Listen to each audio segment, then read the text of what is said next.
Hello everyone, it's time to build an RC10 GT. Alright, shut it down. Let's take a quick look around. There could be two situations. Either the is Yep, which would be just not there he is. or the ball Won't score. inside the stealth on transmission. Baby got a knife. So let me see how I'm gonna put it out of the way. I'm gonna move the scroll with my hands. Let's see if I get any power. Oh yeah. Now it's flipping. You can see it. I'm gonna watch the wheel. I'm easily able to move the square, and the wheels aren't moving. That's how you know you have yourself either a loose slipper or a bolt deficit. Let's check the slipper nut. This is it right here. Spur gear. It's actually about to rain right now. This might be the last thing I'm going to do today. I don't know. Oh wow. Grab the nut, and if I'm able to Looks like fun. Oh boy. All kinds of little baggies. Just like you want. These cars, you pretty much want it relatively tight. Well, for my yeah. It was for sure. Yeah, much better now. Oh yeah. I'm gonna have some fun with that, that's for sure. Look how small it is. Yeah. It's tiny. Let the wheels stick out quite far though. We have another fire in the hole.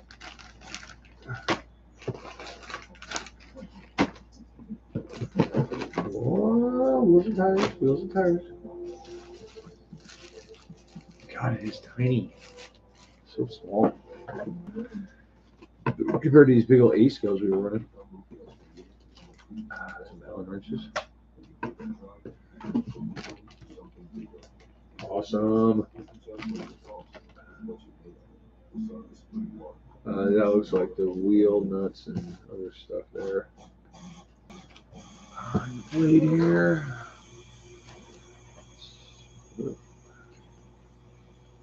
Hopefully it'll be okay. No guarantees though. Alright. Keep all the rest of that going for later. Yeah, what is this here? This is it's just a we want to sell you more shit catalog. And then this is the instruction manual. So we're gonna start wherever they tell me to. Okay, really? Oh, well, look at this. Oh, little screw selection thing, and all right. Bag A, step 1. Here we go. All right.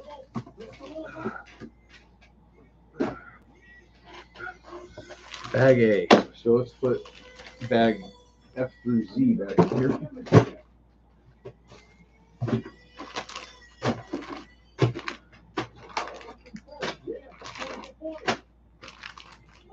All right.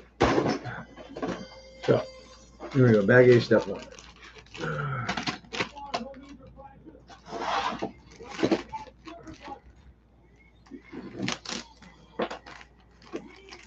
In case you want to know, bag A weighs 159.2 grams.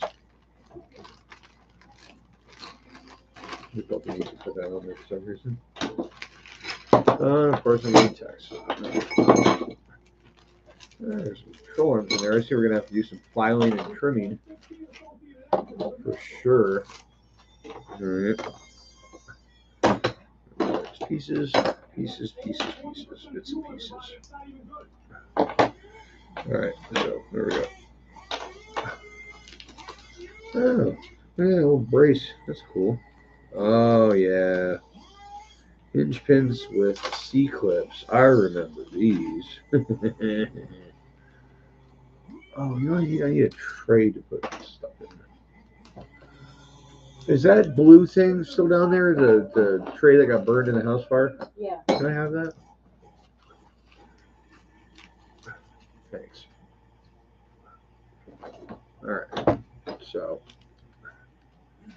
yeah, screws, more screws, and we got a whole bunch of little ends and washers. I hate my life clips. I don't know what you guys call them, but Jesus clips, oh shit clips, E clips, whatever. We got some ball ends, some nuts and washers in here. Those in there. We got some hinge pins and a brace, some spindles in there. All right, that's that.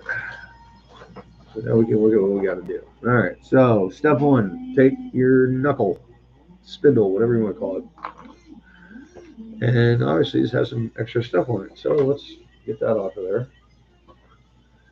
And then we're going to take that edge, clean it up because that's ugly. I'll be doing a lot of this because I got parts on parts trees. So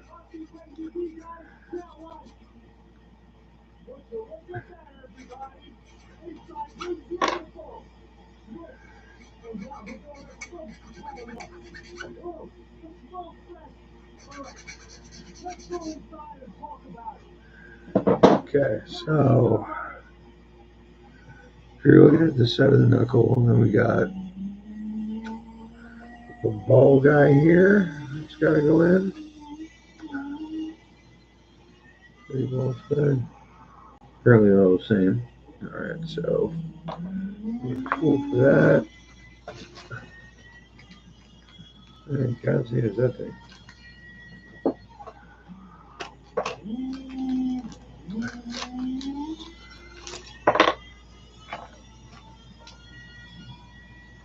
Oh, I know what that is. It's for shocks. That's for building the shock we did. Okay, so it doesn't come with a 4-way. That's crap. All right, well.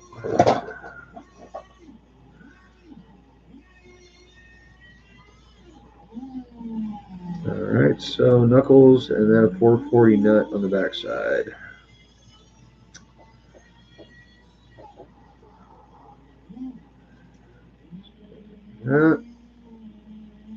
Yeah, that's right there. Appears to be.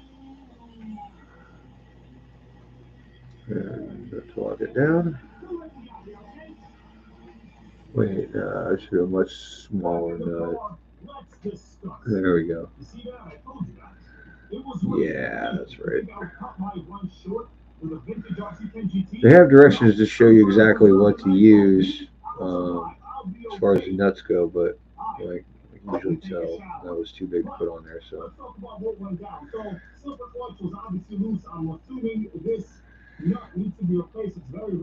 there's definitely a nut that needs to be replaced.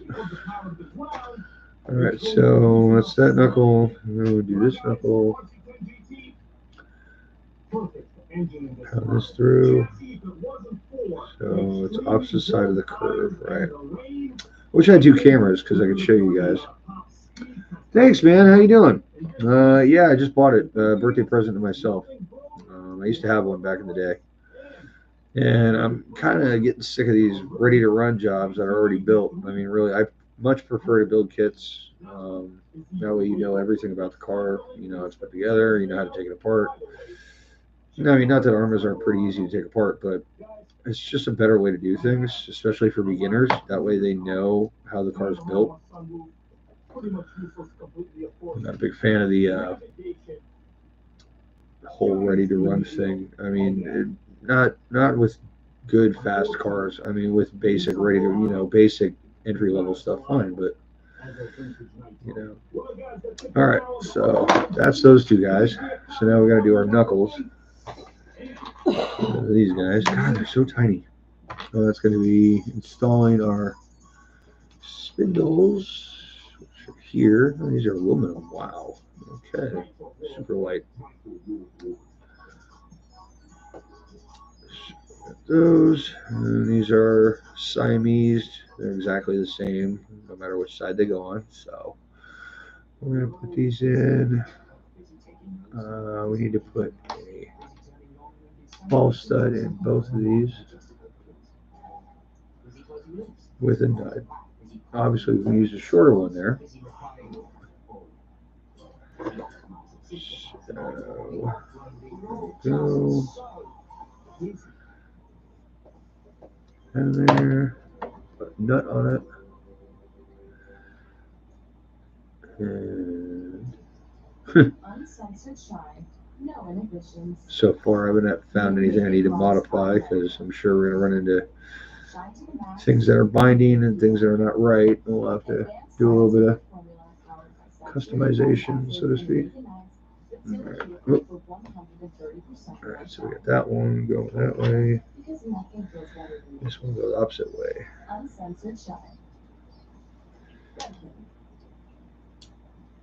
There we go. Check some nut drivers that were proper system size. And there we go. All right, so step one completed. Yeah. I think we're gonna have to get a second driver on these in order to tighten this up properly because. Any Formula One fan over the age of 25 will remember what was happening.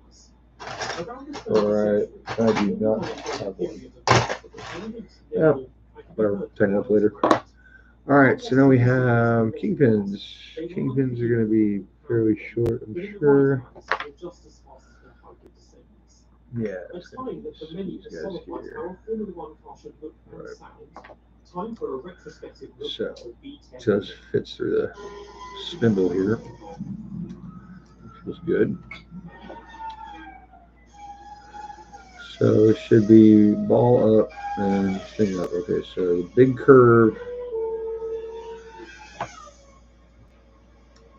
Right, so that's the opposite of that one. Okay.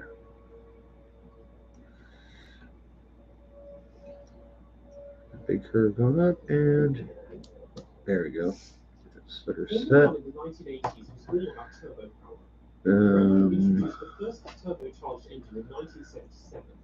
Okay, a little bit of a room on that thing, but it's kind of crazy. That's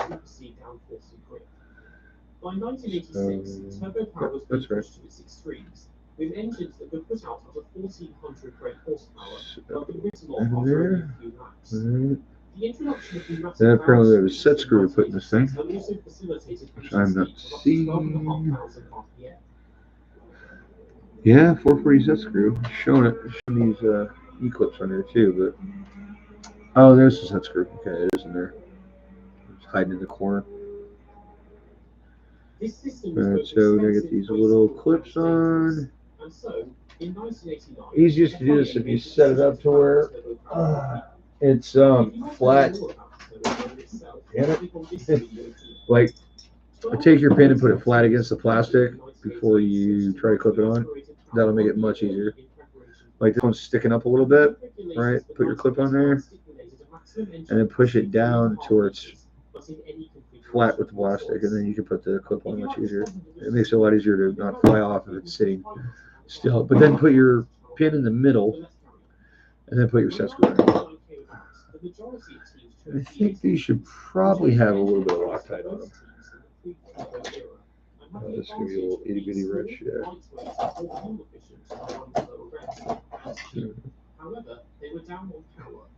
What? Smaller than that? This definitely isn't an 8-scale.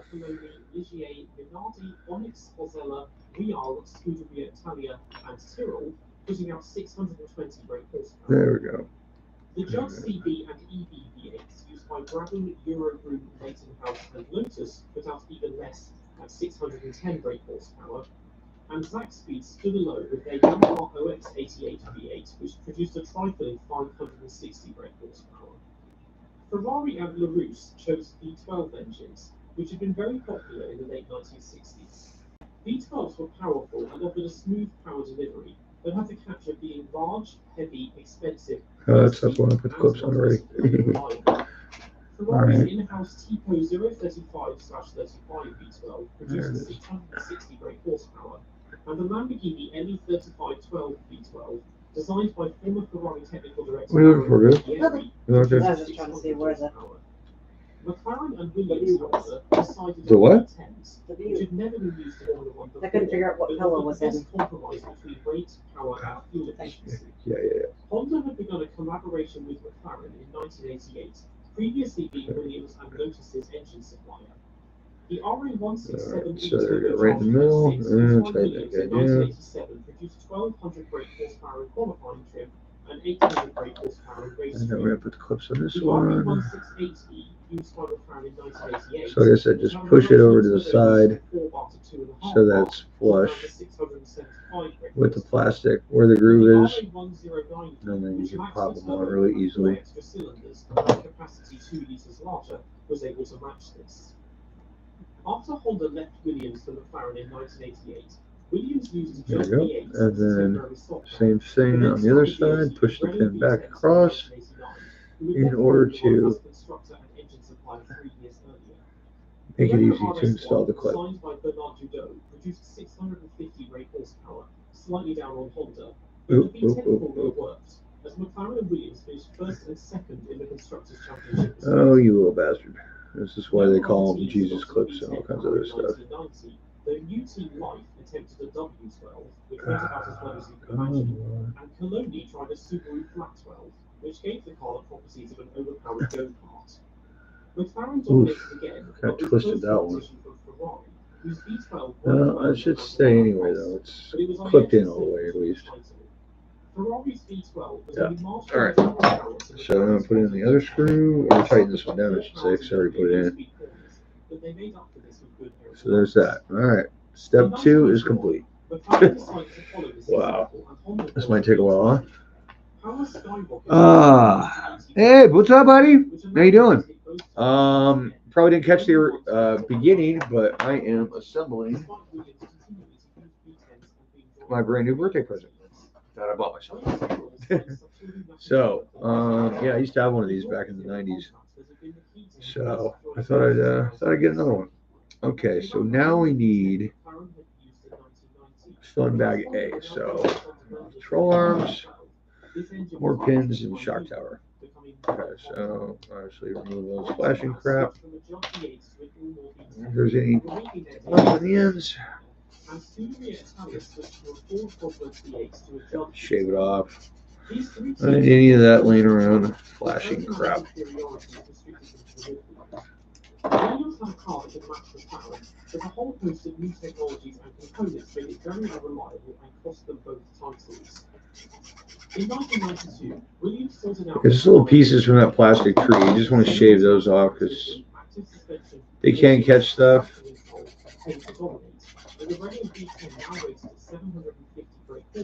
Might not, but they might.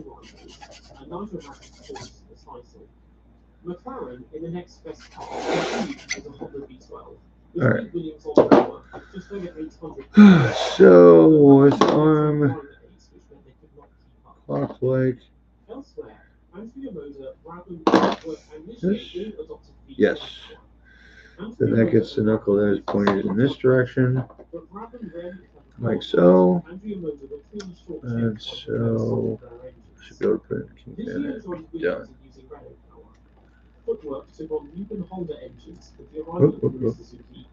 It used to be you'd have to ream these things to make it fit right, but they definitely got that figured out.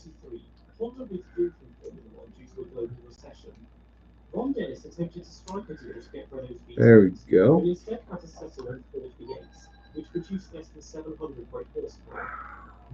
What do you want right now, dude? Really?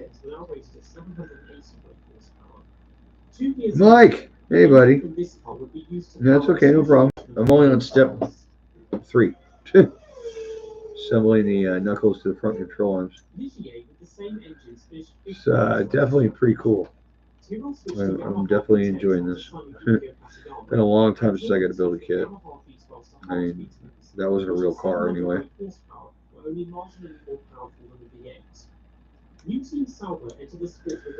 Alright, there we go. That's one side.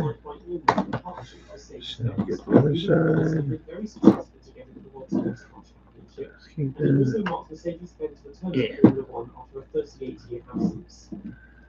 In 1994, McLaren returns to V10 power. The previous year, Rietti Senna and Mika Hakkinen tested the MP48 with a Lamborghini V12, and despite being fully aware of that engine's poor track record up until that point, they concluded that they could not win the title with this engine. but had already settled on a deal to run Peugeot V10s for 1994. These engines, however, were extremely unreliable, and so this partnership lasted only 1 year. The how's the audio, Mike? I mean, this camera came with like 2 microphones and shit. Yeah, this is a new one, dude. That's the instruction manual right here in front of me. And got bags to open piece by piece, and it's all kinds of fun. All right, so there we go. We got our front control arms, knuckle assemblies done. So now we have our front bulkhead. This guy. So that's gonna go. Actually, we're just gonna attach that to the doodad at this point. This isn't making a lot of sense the way that you got this shown.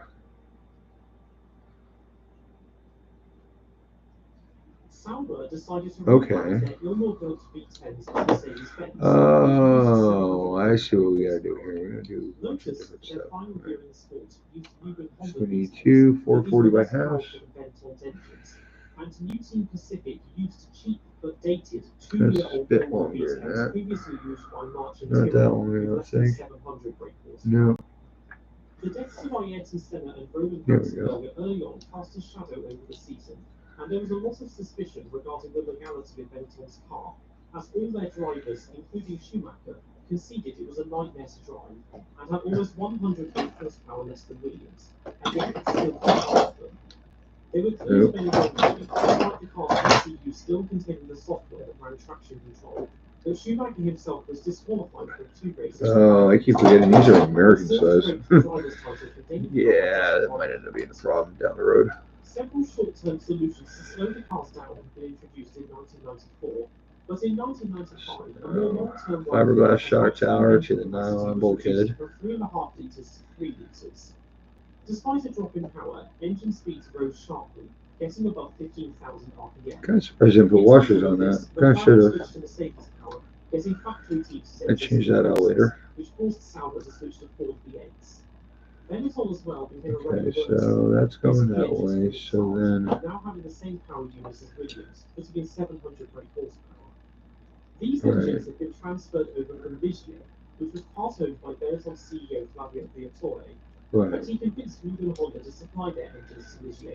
Okay, so then we need to put in 2 ball studs that are going forward, backwards, with a 2 3/4 bolts in the top. Okay.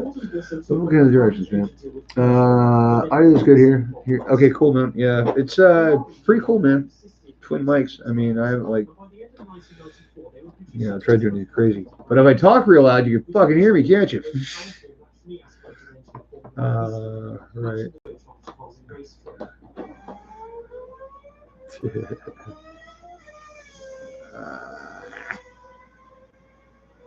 Get on there.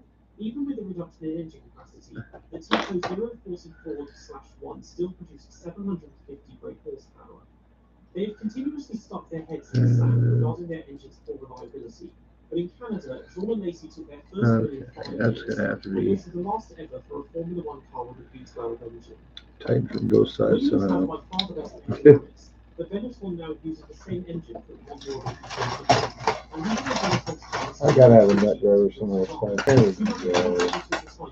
a series of operational and driver errors from Benetton and Williams.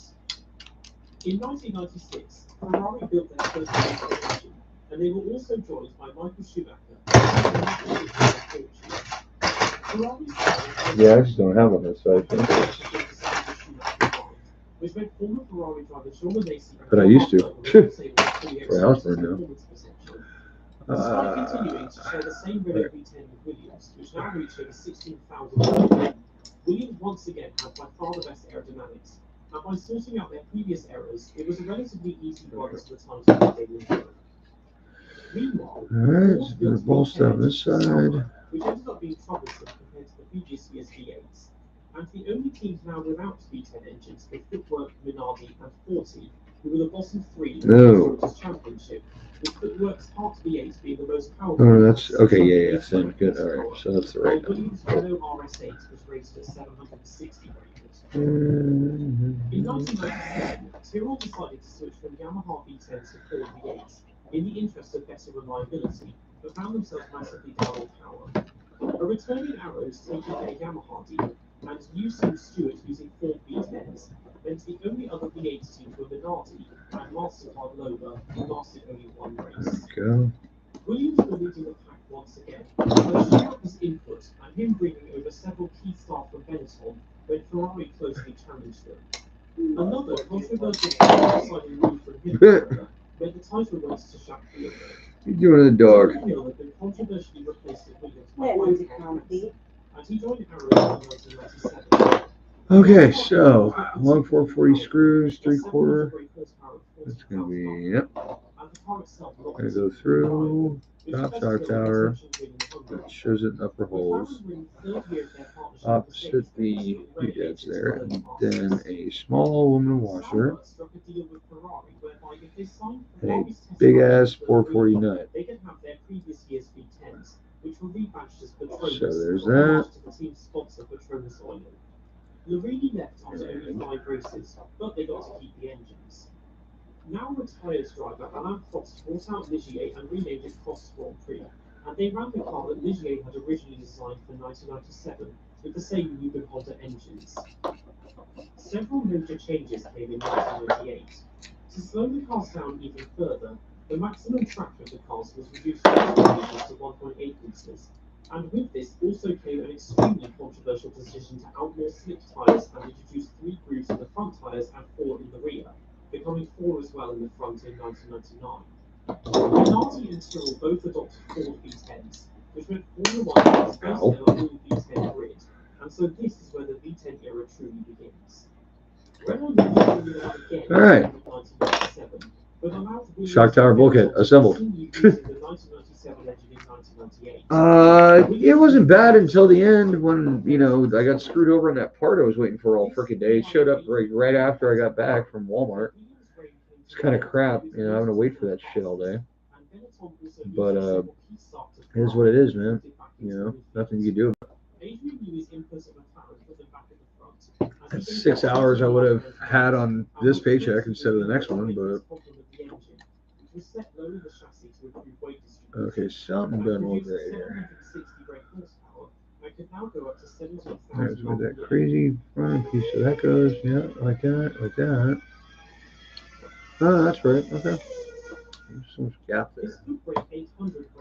There's a, oh, that's why, because this goes in there. A little aluminum brace here, not a bad idea for landing on the front corners. Now, anybody out there is basher by nature, just remember this is not a basher. This is a racetrack. It is designed to be light and fast and very well adapted to the road, to off-road. I mean, you know, it handles like a mother. That's what I'm saying. So, there you go.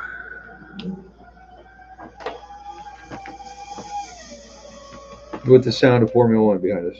Actually, Formula One V12s, which is awesome. Okay, so clips on the ends, as usual. Come on. Okay. I think I might need a magnet for this. And then at the season finale, stalled from pole position and had his meteoric charge through the field stop dead in its tracks, handing Hakkinen the title. Elsewhere, Jordan and Prost had an engine swap, with Jordan taking on Newman Honda engines and Prost Peugeot. Prost's first car of their own design, however, was abysmal, with a heavy engine that broke a lot, and they only scored a single point.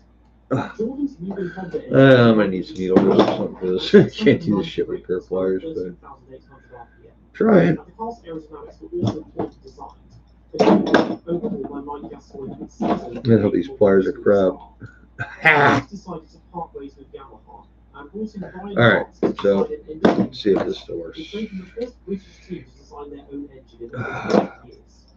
The engine's deficiency meant that they were only competitive at non-powered. Alright. Fuck you players. So, damn clip on this thing. And you push it down on the table, you can actually get the first clip on before you put it in the hole. Yeah, if you can get it to hold, but aggravation is setting in. It's time to take a break and have a smoke and a drink. Yeah, that's just not gonna work. So, oh god. Yeah, work wasn't too bad. Made some money. Still getting to know everybody, even though I've been there forever. I mean, you know, it's crazy starting off a new spot at my age. I mean, hell, I'll be 47 on fucking Monday. That's kind of crazy, man. I never thought I'd live to be this old.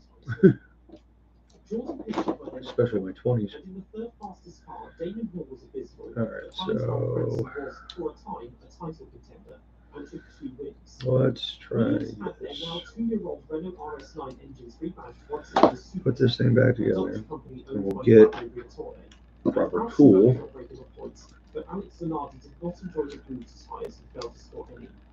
Tyrrell was bought out by British American Tobacco at the end of the AR. They too use these super engines and have high hopes of winning races, particularly with yeah, that's not right.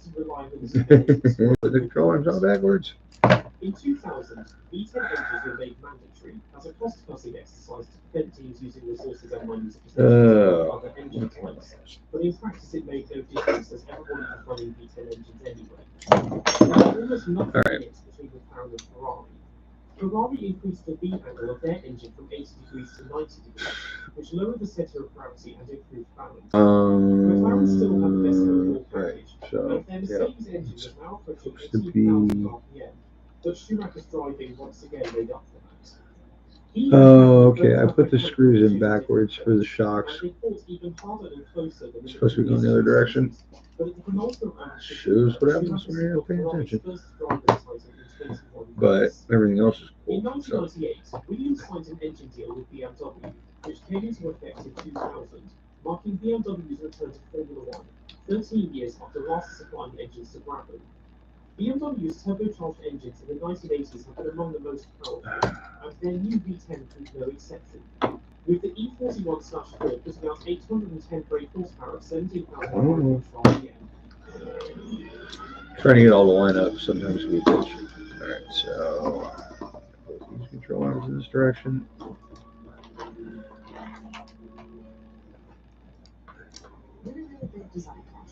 You don't happen to know where any needle nose are, baby, do you?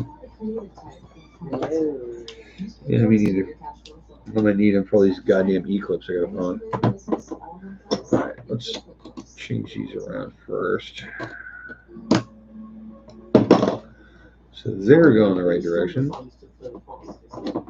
BAR themselves also abandoned the Supertech engines and struck a deal to become a Honda Works team. So after this, we're gonna put on the, I don't know, looks like a body support looking thing, maybe bumper support, and then the front nose piece and the front bumper. Then we get to mount that to the chassis in step 6. Then we get to start assembling the bell cranks. Ooh, and then we get to go to transmission.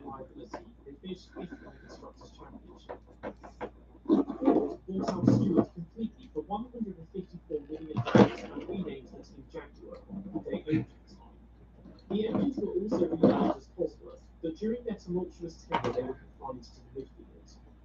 Jordan continued using Newman Honda engines, but these were relatively underpowered and a crippling lack of reliability that they lost any further chances of competing up front.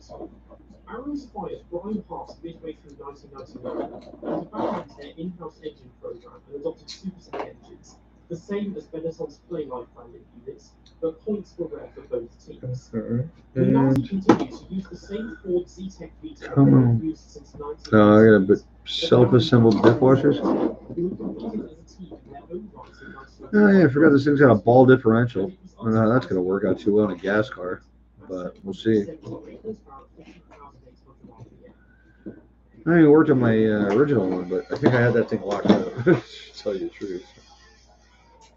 All right, there we go. In 2001, Front the end decision was made to reintroduce assembled correctly. fully automatic transmission Nice, for the smooth. car. Yeah, good stuff. All been banned since All right, so we got this stupid little body brace thing here. Bridgestone had been the sole Oh, tire supplier of Formula One since Goodyear's withdrawal in 1992, but Michelin re-entered the sport after leaving in 1984 and supplied tyres to Williams, Benetton, Jaguar, and Lost.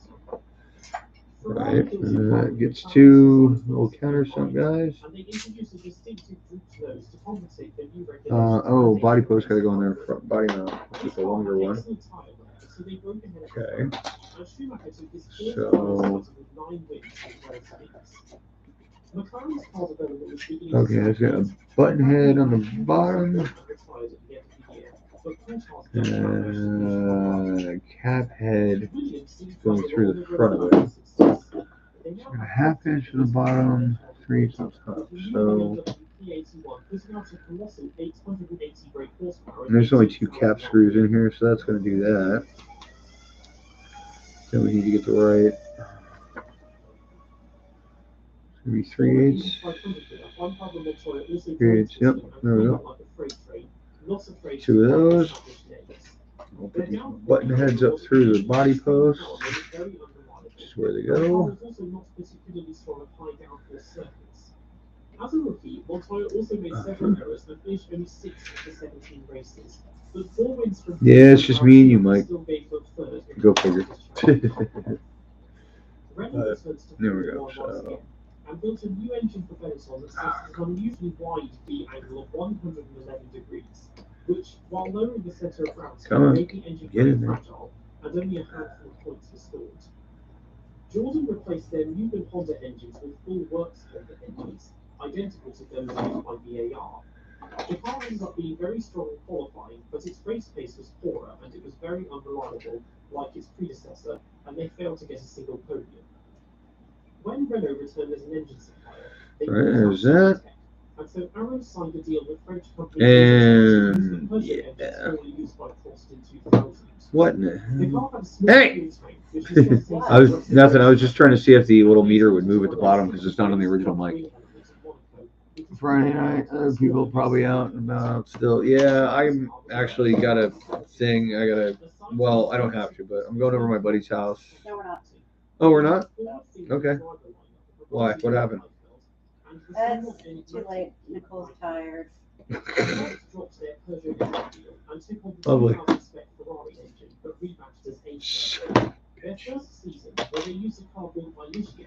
Yeah, so I put the body mounts in the wrong. Hold on. Change it back up. Sold his team at the 11th hour to Chris Sommart, CEO of European Aviation. The car was built in haste and still used the same aged Ford engine, now rebadged as European. But the team did give a young Fernando Alonso his debut. Aside from a chaotic first race, Okay. 2002 ended up being a largely forgettable season. Michael Schumacher broke new ground by finishing on the podium in every single race and took his 5th driver's title with a record 6 races remaining. There was also controversy as team orders were utilised for teammate Rubens Barrichello to needlessly hand him the win at the last minute in Austria. The F2002 was lightweight and compact and only increased Ferrari's advantage. Yeah, that's what it is, man. It's Friday night. Whatever. The only reason Friday night's a big deal is because you got 2 days to recover if you're really fucking going nuts. Up until this point, Mario Ilian at Ilmore had built McLaren's engines with aluminium beryllium alloy pistons and piston casing, which, due to its greater resistance to heat than steel and copper, meant they could match their rivals on power and revs with a longer stroke. This was now banned, and the engine's V angle was increased from 72 degrees to 90 degrees. This ended up being very unreliable, and Coulthard got only a single win, and Raikkonen suffered 10 retirements. Williams continued to break power records. So there's that. So now I can put that on. Done with that. Wash it so you can bolt the bitch on, right? Yep. With this, Montoya took 7 pole positions and set a new average lap speed record at Monza, but the unending reliability issues meant he failed to get a single win. Renault brought out Benetton completely, marking their return as a full constructor after first leaving in 1985. A fast car was compounded by poor reliability, meaning they didn't get any podiums. Arrows and Minardi did an engine swap, as Arrows took on Cosworth engines and Minardi took on Asia Techs. Arrow's financial struggles caught up with them and they folded mid-season, but their last car, the A23, would be used in the future in some form by Minardi, Super Buick, and Marussia. Marussia. Mark Webber scored 2 points for Minardi on his debut. Having the least powerful engine, with a mere 800 brake horsepower at 17,500 yen. And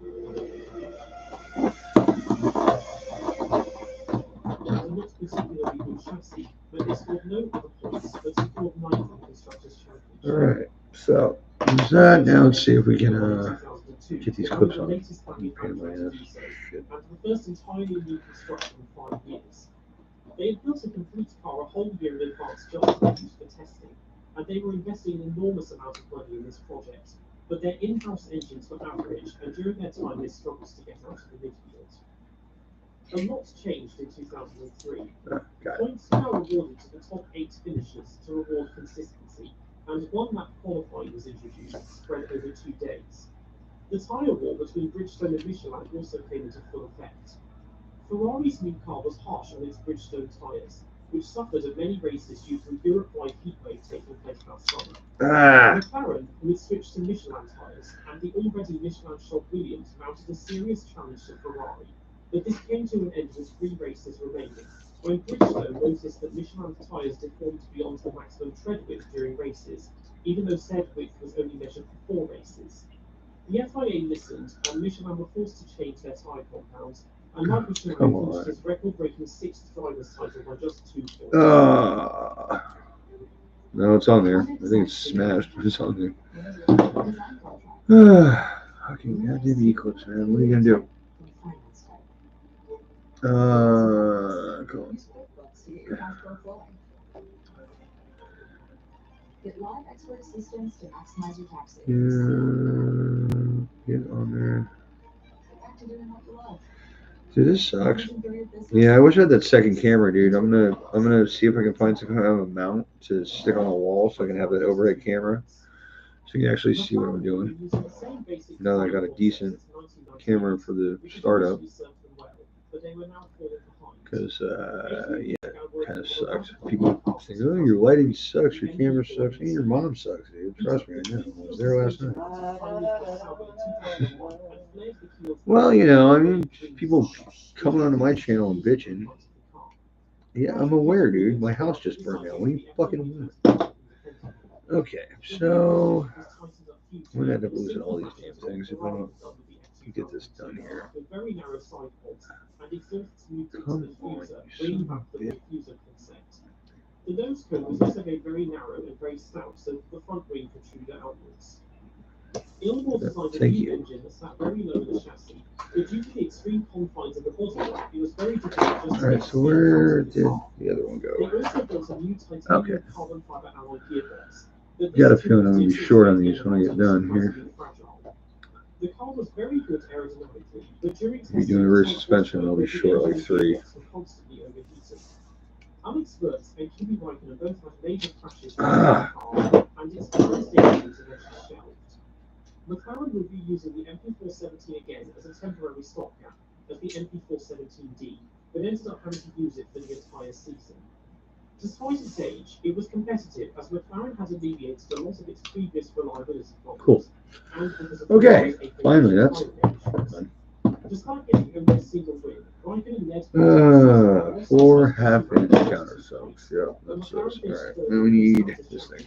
Just 2 points behind Williams in second. Williams cranked their BMW engines up even further and massively revised their aerodynamics. They, like McLaren, benefited from Michelin's very wide tyres, and Montoya went on a run of 8 consecutive podium finishes.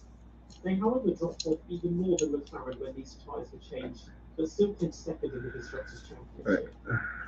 Renault kept their distinctive 111-degree angled V10 despite its problems, but Fernando Alonso took his first win with it. Jordan lost their Honda engines, who wished to prioritise VAR, and so they hastily adopted year-old Cosworth engines rebadged as Ford. It was a terrible season, aside from in Brazil. The FIA had controversially mandated only a single wet tyre compound for 2003, and in this race, numerous drivers fell by the wayside, and Giancarlo Fisichella was given the win several days later, confusion over the final classification. Minardi changed engines yet again as Asia Tech collapsed. They tried to get a Ferrari deal, but this was too expensive, so settled on 2002 spec Cosworth engines run by Jaguar, who, as the works team, had the latest model, which was almost 100 brake horsepower more powerful. They also lost their Michelin deal and secured Bridgestone tyres right at the last minute, but finished bottom of the standings with no points. In 2004, launch control and fully automatic transmission were both banned, but traction control remained. Bar nights. Yeah, I haven't done that in forever, dude. I did actually go to a bar not long ago. My mom had some dude staying with him from out of country, and he wanted to go to a bar, so I took him to a bar. Yeah, it was pretty boring. Definitely wasn't a whole lot of things there that I would possibly, yeah. What? So we got two more flathead screws. By flathead, they mean countersunk. To go in to hold the bumper on, and then we're going to bolt this to the chassis. VAR saw a significant uptake in form. Their Honda V10 went up to 960 brake horsepower at 18,700 RPM, and Jenson Button took 10 podiums and Takuma Sato 1. Ferrari's dominance meant none of these were wins, however, but they still finished second in the Constructors' Championship. Renault as well stepped up. They raised their engine back up to a 72-degree angle, and while not the most powerful, it was very reliable, with numerous podiums. And test driver Heikki Kovalainen used it to lap the top of the test track in under a minute, whilst disguised as the sprint. Williams tried something new with a short nose cone, flanked by wide-set spurs, which became known as the walrus nose. It didn't have the desired effects, and they eventually reverted to a conventional nose design, but it still had plenty of power, now approaching 1,000 brake speed record 2 years earlier at Monza, and won the final round, while Ralf Schumacher missed several races after breaking his back in a crash at Indianapolis. McLaren ran a debunked version of the MP418, which initially was terrible, but a major mid-season revision introduced a design more close to the original concept, and Raikkonen got a win at Spa, but they were only fifth in the Constructors' Championship. Little changed at the back of the grid, but Minardi ran a modified version of the Arrow 823 from 2002 and were once again slowest. In 2005, Michael Schumacher and Ferrari's dominance came throwing shit? as the FIA released the front wheel light, and also banned tyre changes for races. Alright, so there's the fucking bumper. Gotta put some nuts behind it, of course. Engines now also have to last 2 race weekends instead of 1, and an early engine replacement would necessitate a 10-place win penalty. Qualifying was also changed again with a new aggregate system, which was very unpopular and did not last long. And 2 more of these, no washers on it. 2 more washers left over. Where all Michelin runners Did I miss something? safety grounds due to the extreme risk of icy tyre collapse on the surface banking, which meant only 6 drivers started the race, and Schumacher took his only win of the season. Yeah, it's gonna get real pain in the ass here. McLaren went for another radical, very aggressive, extremely powerful and excellent aerodynamics. But alright, I need a break. Give me a second, buddy. Oh god. Was let down by the Mercedes engine. Raikkonen 3 times retired from the lead and had to take several win penalties, often compensating with supreme drives. But Fernando Alonso at Renault had no reliability problems at all.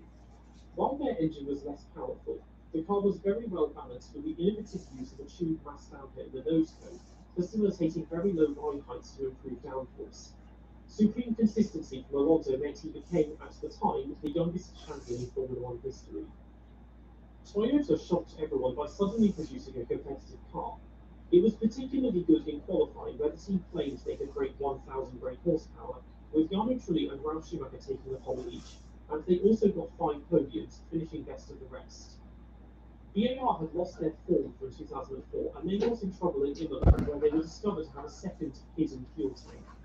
They were given a 2-race ban, but bounced back My mid-season. singing. Jensen Button scored points in each of the final 10 races, and Sato only won once. Their car, the 007, also set a speed record for Formula One cars when, in a heavily modified configuration, Alan van der Merwe drove it to 247 miles per hour on the Bonneville Salt Flats. Williams had a new driver lineup with Mark Webber and Nick Kvyat, but were only occasionally able to break into the midfield. After 5 different seasons, Ford sold Jaguar to Red Bull for £1. Red Bull had had their own junior academy since 2001 and had previously sponsored Jaguar, Sauber and Arrows.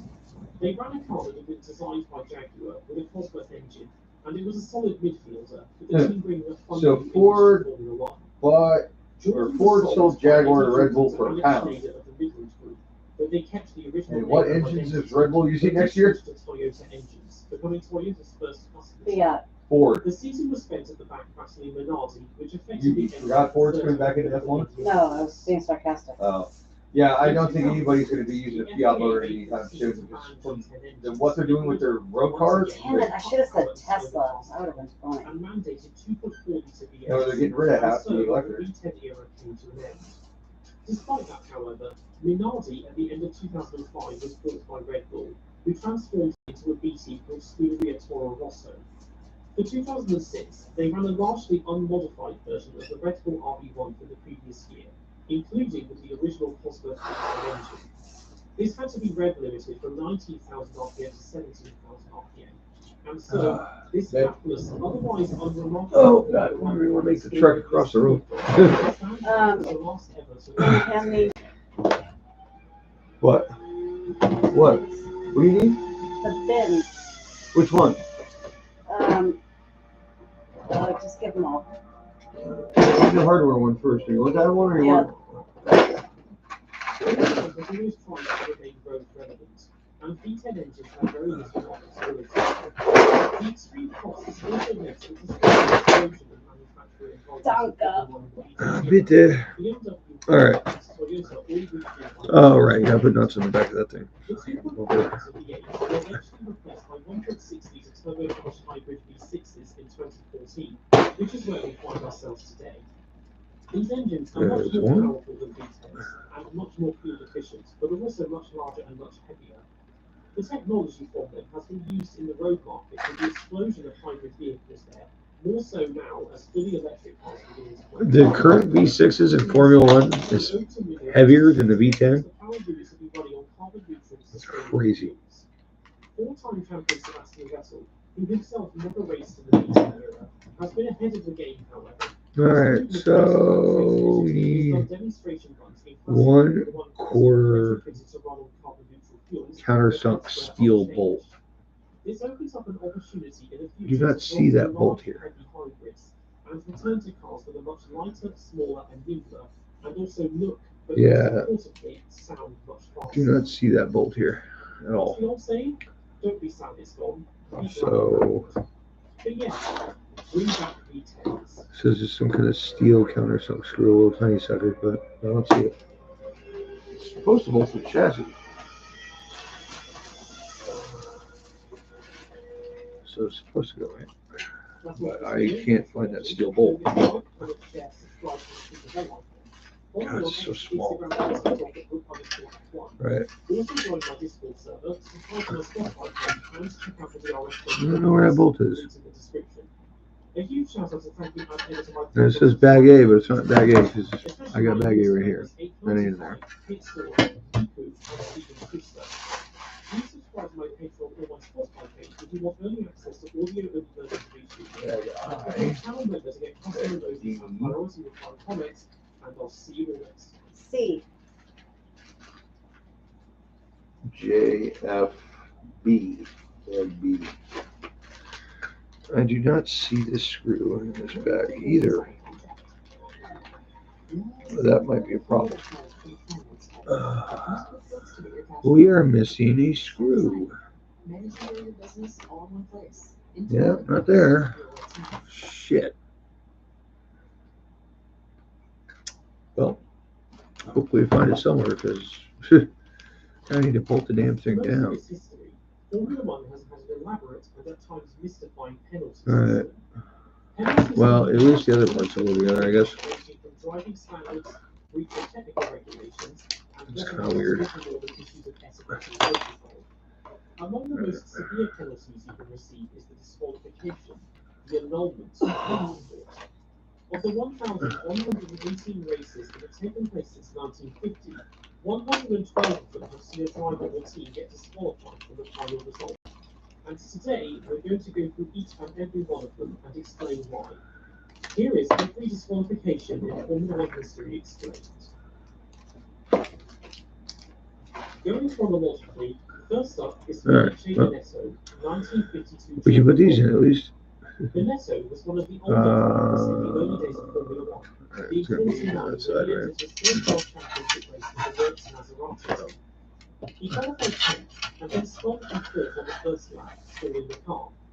He received a push start from spectators to get going again, and for this received a black flag and returned to the pits. Mike Hawthorne and Jean Behra, 1954 Argentine Grand Prix. This race was wet, and on lap 52, Mike Hawthorne spun from third and stalled the car. He received a push start from a group of spectators for which he was disqualified.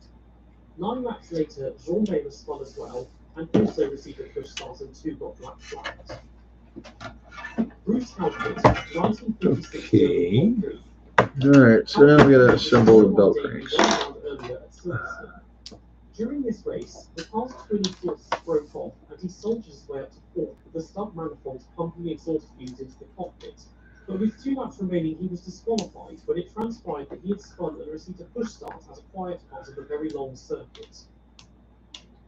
Mike McGill, 1958 Indianapolis 500. McGill was entered as a replacement for Juan Manuel Fangio after he withdrew due to being unable to get up to speed in practice. McGill was involved in a 15-car pileup at the start that saw the death of Pat O'Connor, and then spent over an hour in the pits and rejoined 17 laps down before being black flagged on lap 136. Sterling Moss, 1959 French Grand Prix. At this race, Moss switched from Cooper to BRM. He set a new lap record for Wayne Dwyer in practice and qualified 4th. He pushed hard with a struggling gearbox, setting another new lap record. Alright. But then spun from third on lap 44 and received a push. Okay, so we got this guy, this guy, Brown, and we're gonna put one in the end and the bottom, As and one in defending the middle. champion, Brabham qualified second here behind Sterling Moss. Rain came in the race and Brabham hit the ball while leading at Saint-Deveau on lap 41. He bent the chassis and returned to the race, but then rejoined the race 57 laps later, as only 4 cars were still running. He was unclassified, however, as he completed fewer than 50 laps and was also disqualified for a push start. Sterling Moss, 1960 Portuguese Grand Prix. Moss qualified 4th here, now driving for Lotus. He was running 5th when on lap 51, yeah, right, exactly.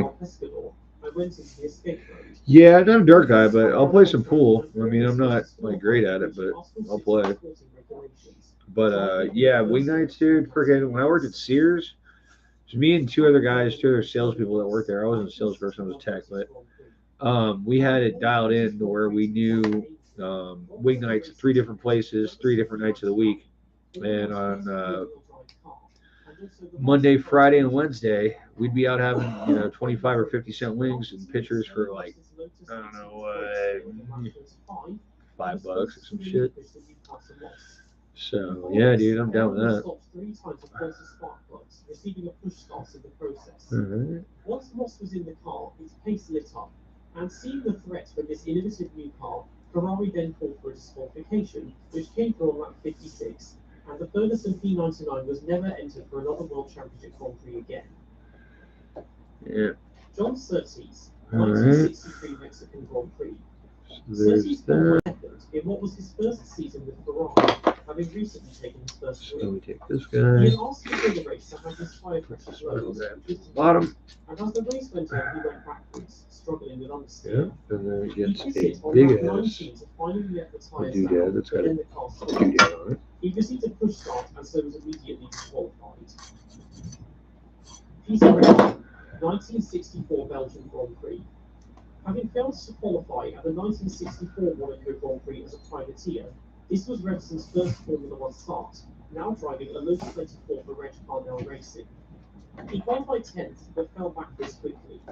He stalled at Clubhouse Corner on lap 28 Nice little adjustable turbo saver. and then pushed his car with help from the marshals to the pits, and then was disqualified after getting the car going again. Bob Bondurant, 1966 United States. Bob Bondurant. For Bondurant's first race behind the wheel of the Eagle Mark I for Anglo-American racers, he qualified 16th, but on lap 5 he stalled and received a push start. Very rare Americans make it into Formula One, so it's kind of cool to hear that. Eddie Vitsas, 1967 Canadian Grand Prix. On his Formula One debut, Vitsas qualified 17th for Lotus. He was running 13th in the rain when on lap 70 the engine died on the main straights due to the electronics getting soaked. Oof. Marshals pushed him out of the way and dried the electronics off, but Not he got bad. going again and was immediately disqualified. Alright, so we gotta mount this in there. Al Pease, Now we gotta put these little bars in. Canadian Grand Prix. Here, Pease made his third consecutive entry for the Canadian Grand Prix, driving an Eagle Mark I for John Marion, and qualified 17th. He dropped to last place on lap 3, and by lap 46 he had been matched 24. He had been hit by Jean-Pierre Beltbars while being lapped and blocked several other drivers, and so he was disqualified for simply being too slow.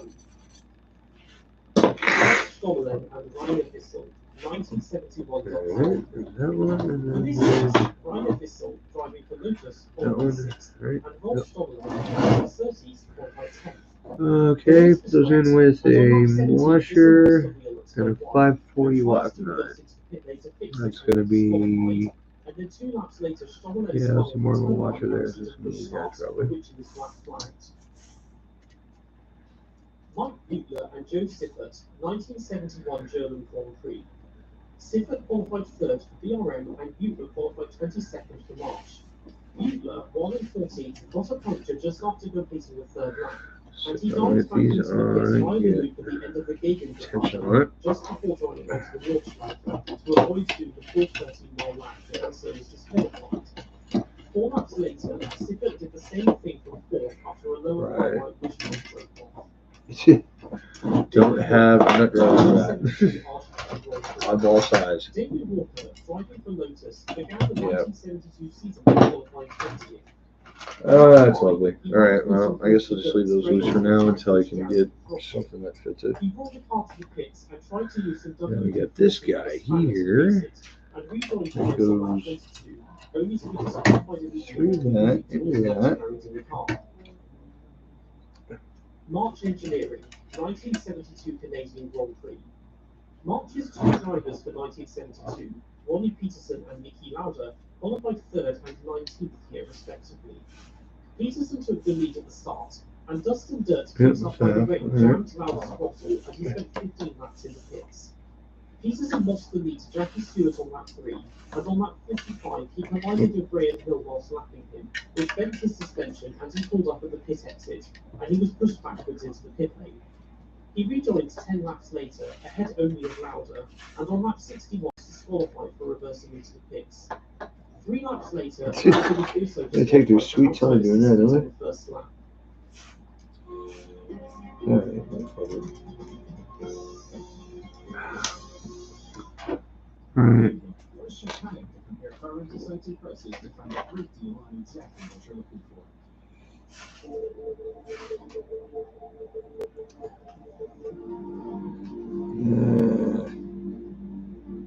It's gonna be a pain in the ass having all these American screws versus metric shit. Pain means pause on the things you love. The green means go. Alright, so there's one bar. I'll put the other bar in. And then, I don't think they want you to start assembling the transmission. Since it's a separate unit, because I've already got 2 things I gotta push in this. I'll go ahead and start that. For his sole Grand Prix in 1973, Redmond qualified 14th for Shadow. His throttle jammed shut at turn 1, and a few laps later, with the help of his mechanics, he got going again, and shortly after was black flagged for receiving outside assistance. Bernd Schuppen, 1974 Swedish Grand Prix. Schuppen, driving for MC, qualified 27th out of 28 entries, and therefore failed to qualify. After Richard Robots, who qualified 26th, let Tom Belso race in his car, Schuppen took his chances and started the race anyway. He finished 3 laps down in 12th and then was disqualified for starting the race illegally. Bernd Schuppen, 1974 Dutch Grand Prix. One race later, Schuppen qualified 17th and was allowed to start the race. He dropped to last and suffered a puncture just beyond the pit lane. His mechanics ran out and changed the tyre on the spot, and he was then disqualified for an illegal tyre change. Denny Holm, 1974 German Grand Prix. Approaching the end of his career, Holm qualified 7th here but crashed into teammate Emerson Fittipaldi at the Maybe a start. shorter screw. He then ran back to the pits and jumped into the spare car and was immediately disqualified for trying to restart the race in it. Mario Andretti and Tim Schenken, 1974 United States Grand Prix. For the final race of 1974, Andretti, driving for Carnelli, qualified 3rd, and Schenken, on his debut for Lotus, qualified 27th on the 25-car grid. Andretti's first thought at the start of the race, and so Jose Dolga, who qualified 26th and was bastard. waved in to start the race. Schenken saw this signal as well, thinking it was for him and also started the race, and was disqualified. Alright, so that's that for now for the chassis. So now we get to play with the differential. Woohoo! He was then sent out and black flagged after 4 Let's laps. see. So set that aside. John Watson, 1975 Argentine Grand Prix. On his debut in his 20s, Watson qualified 15th. Pieces here. I don't know what that is. That's going to be it. Yeah. He was pushed into the pits Body by mounts. Lopez and rejoined All right, Lopez, bag who was C. disqualified after Yep. 6 laps for receiving outside assistance. James Hunt, Wayne Sony and Jack Lafitte, 1976 British Grand Prix. In his first year with McLaren, Hunt found himself in a title battle with Ferrari. At the Spanish Grand Prix, he was disqualified from the race for his car being found 1.8 centimeters There's a brake assembly, spur gear, black grease, ball differential, slipper clutch, bearings, differential case halves, silicone grease, gears. So yeah, it's just like the original stealth transmission. The stewards said no driver would be permitted to continue with the race unless they did so in the cars they started in, and that the first lap of the race had been completed. Hunt had abandoned his car at the McLaren bend with his cars on the short racing circuit, and then ran back to the pit to get in the spare car. So first thing we have to do is assemble this guy.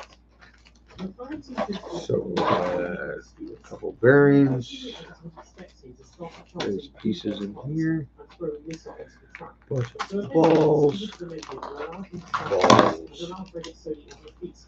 dip rings, because I'm experienced with that.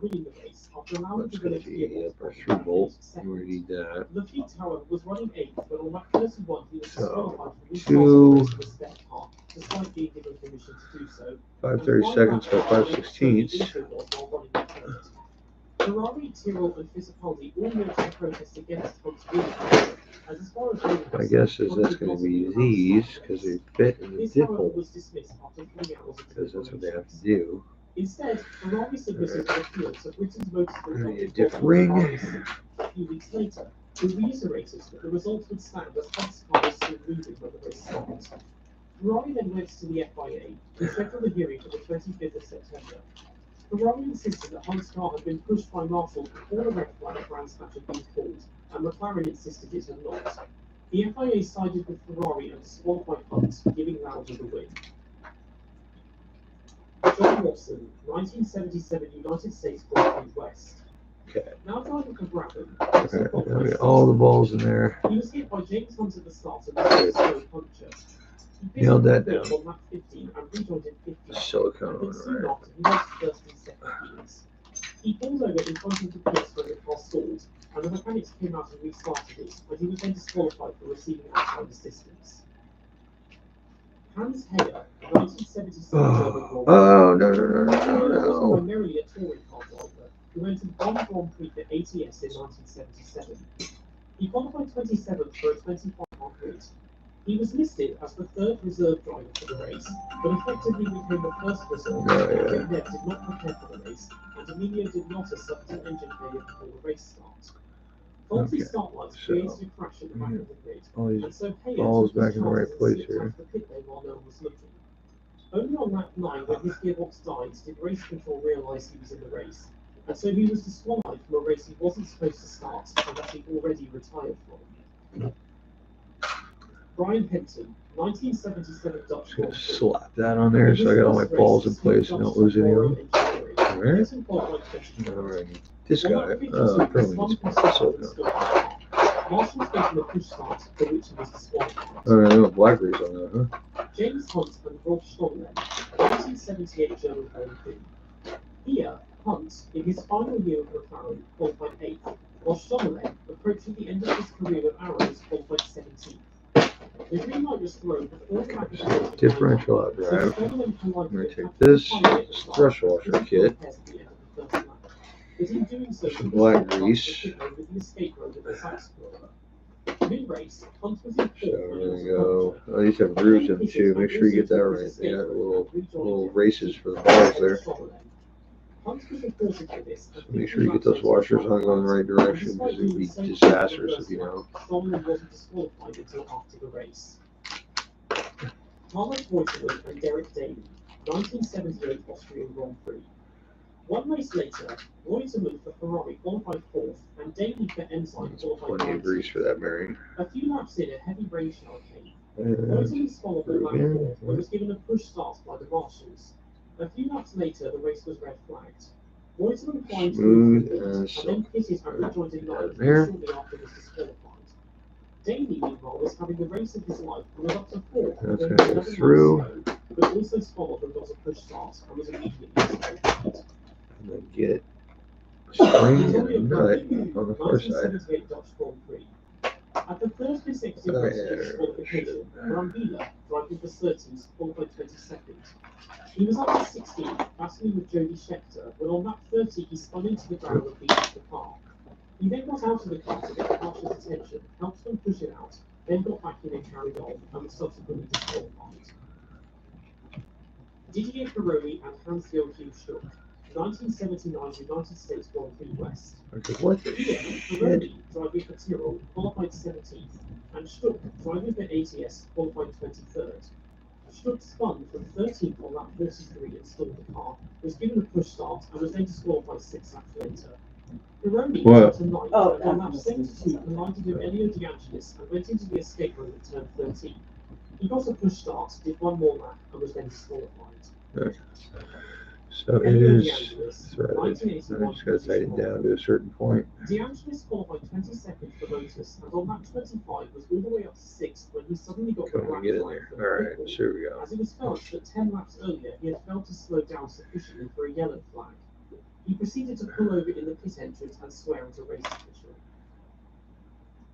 Yeah, it's tight enough to work it. 1981 Caesar's Palace Grand Prix. Alright, so we For the need final race of 1981, actual pitting and edge. first Villeneuve qualified 3rd. At the time, he landed very far over to the left of his grid slot and passed forces There across you go. Reutemann and was then passed by Alain Prost on lap 3. On lap 23, he was given the black flag for his improper grid formation, but the engine caught fire before he could return to the pits. Keke Rosberg and Nelson Piquet. That's actually pretty 1982 smooth. Brazilian Grand Prix. By 1982, turbocharged engines were Cut off beginning to just a take little over bit. in the At the beginning of that year, only Ferrari, Renault, Brabham, and Tolman had turbocharged cars. Oh yeah, there we go. Williams continued to use the aged Ford Cosworth Pretty damn nice for a TFE, rear while drive. Brabham launched a turbocharged BMW engine, but after the first round in South Africa realised it wasn't race ready yet, so went Right. back to Ford That's Cosworth solid. TFE for the second round in Calipagua.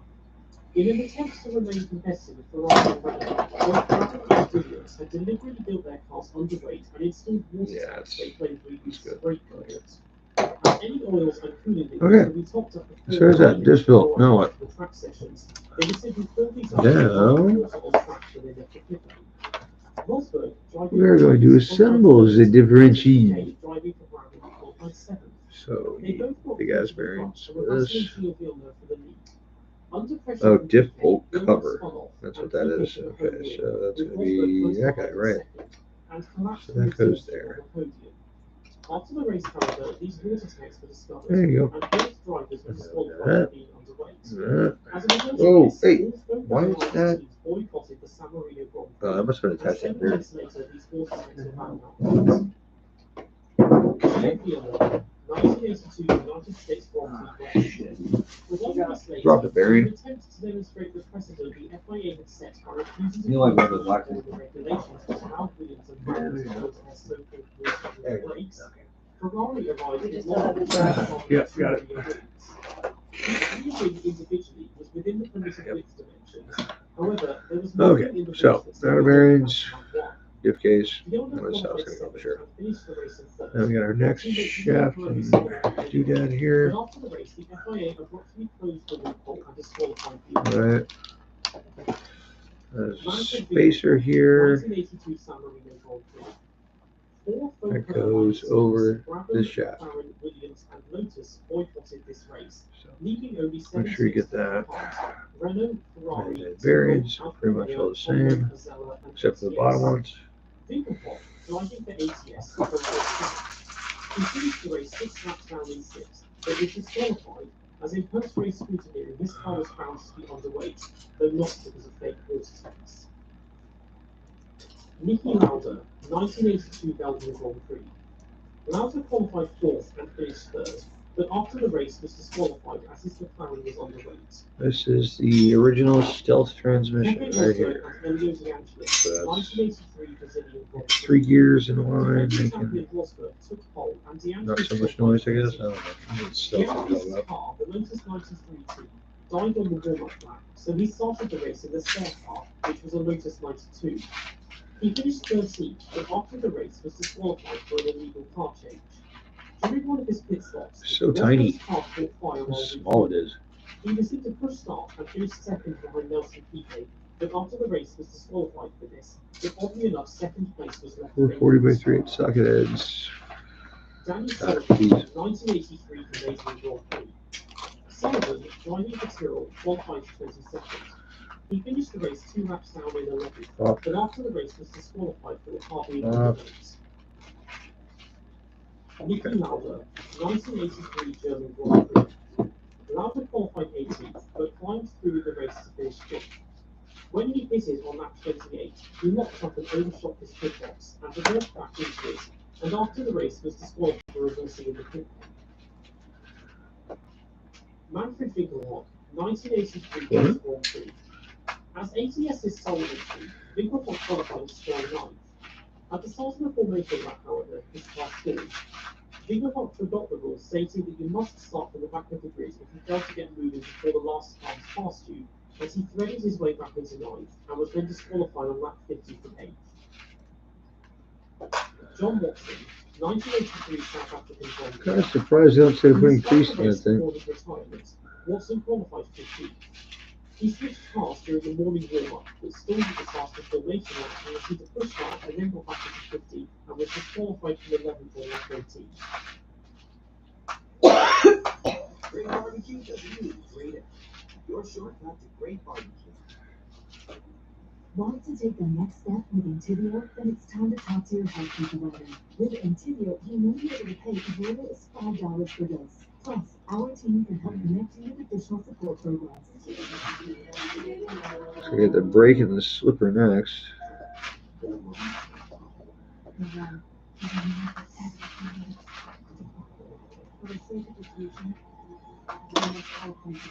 Oh wow, that was super smooth.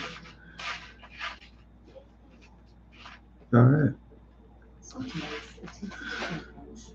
Bag C, step 4.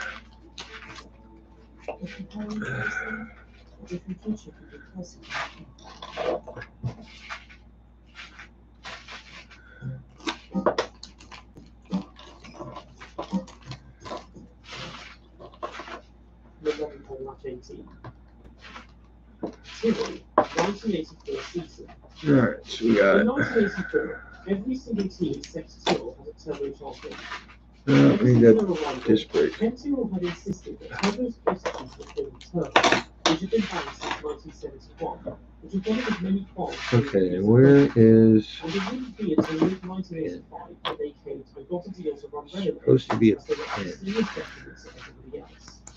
One solution they had come up with to compensate It's gotta go. in the meantime It's gotta was meet to up with this deliberately shit. run the car underweight, and when filling up the water tank used for bridge relays of the race, they would also fill the tank with 140 pounds of lead shots to get the car above the minimum weight limit, similar to the waterproof brakes used by Brabham and Williams in 1982. The only natural advantage that Tyrrell had over the turbocharged teams was that it was easier for them to There it is. reaccelerate Okay. having ballast to the car due to the size of their engine. And as refueling had now been banned, they had far fewer problems with fuel consumption in races.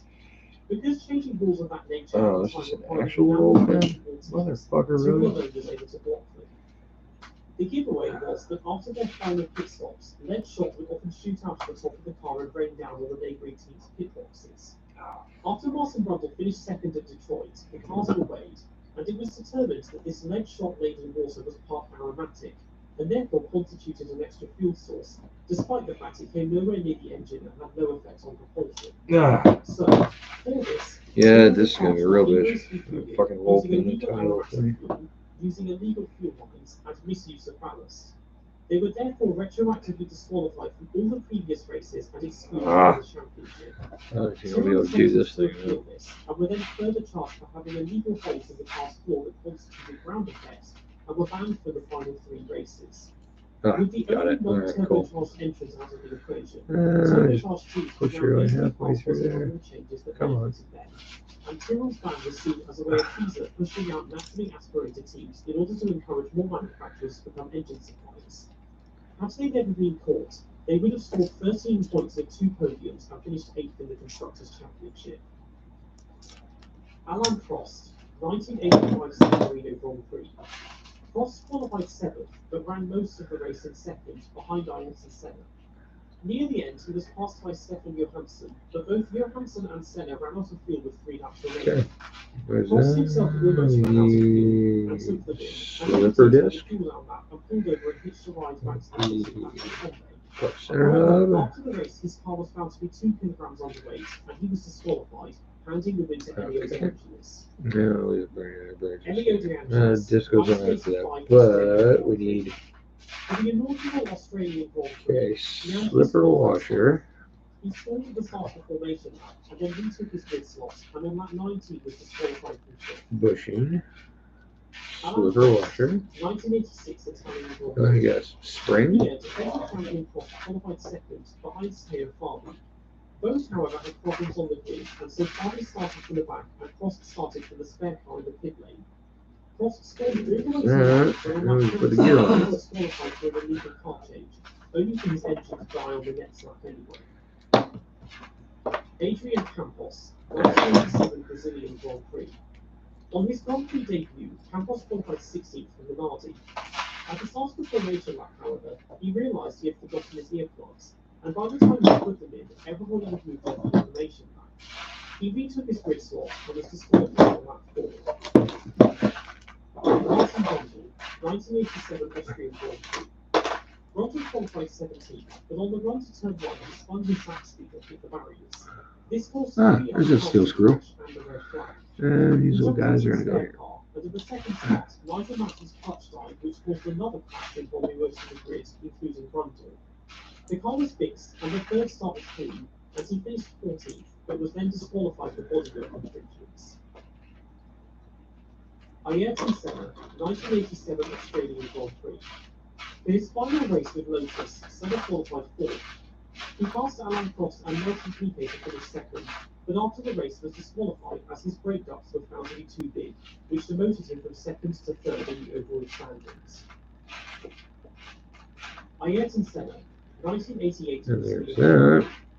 In his first race with McLaren, Senna took pole position. On the So our gearbox, we need our returns to the pit lane and started brake in spare holder. car. He stalled his way to 2nd, but then stalled during his pit stop and dropped to 6th, and shortly after was disqualified for an illegal car change. Brake shoe.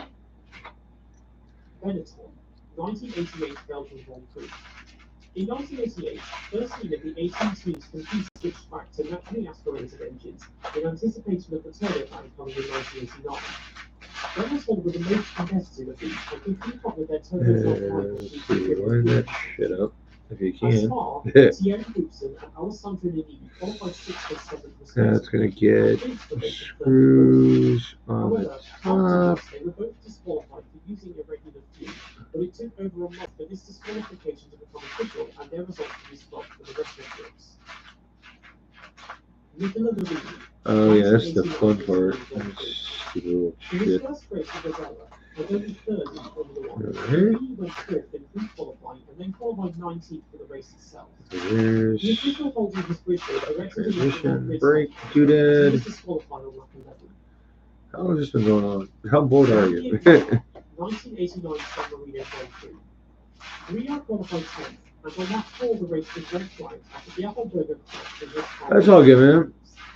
The race restarted an hour Nothing. later, but in that time, This is Nitro, bro. mechanics had performed a This is really RC10 good Gas race Truck and GT. disqualified I used to race one of these. Used to have one. I had one of the originals. Well, not the originals. This is like the original. I had one of the 90s ones that were black chassis, but still had most of the stuff in it. This is designed for kind of a really stupid motor. It's a side exhaust 12, which I probably won't run, but like, I don't know, we'll figure something out. So yeah, there's your brake. So pull that thing. Of course, it goes this way. And then this little guy's got to go on the bottom to hold that rod in. And these, you know, these are push on doodads, little black things that like serrated or kind of, I don't know how you want to look at it. Like you push it on and it won't come off. That kind of doodad.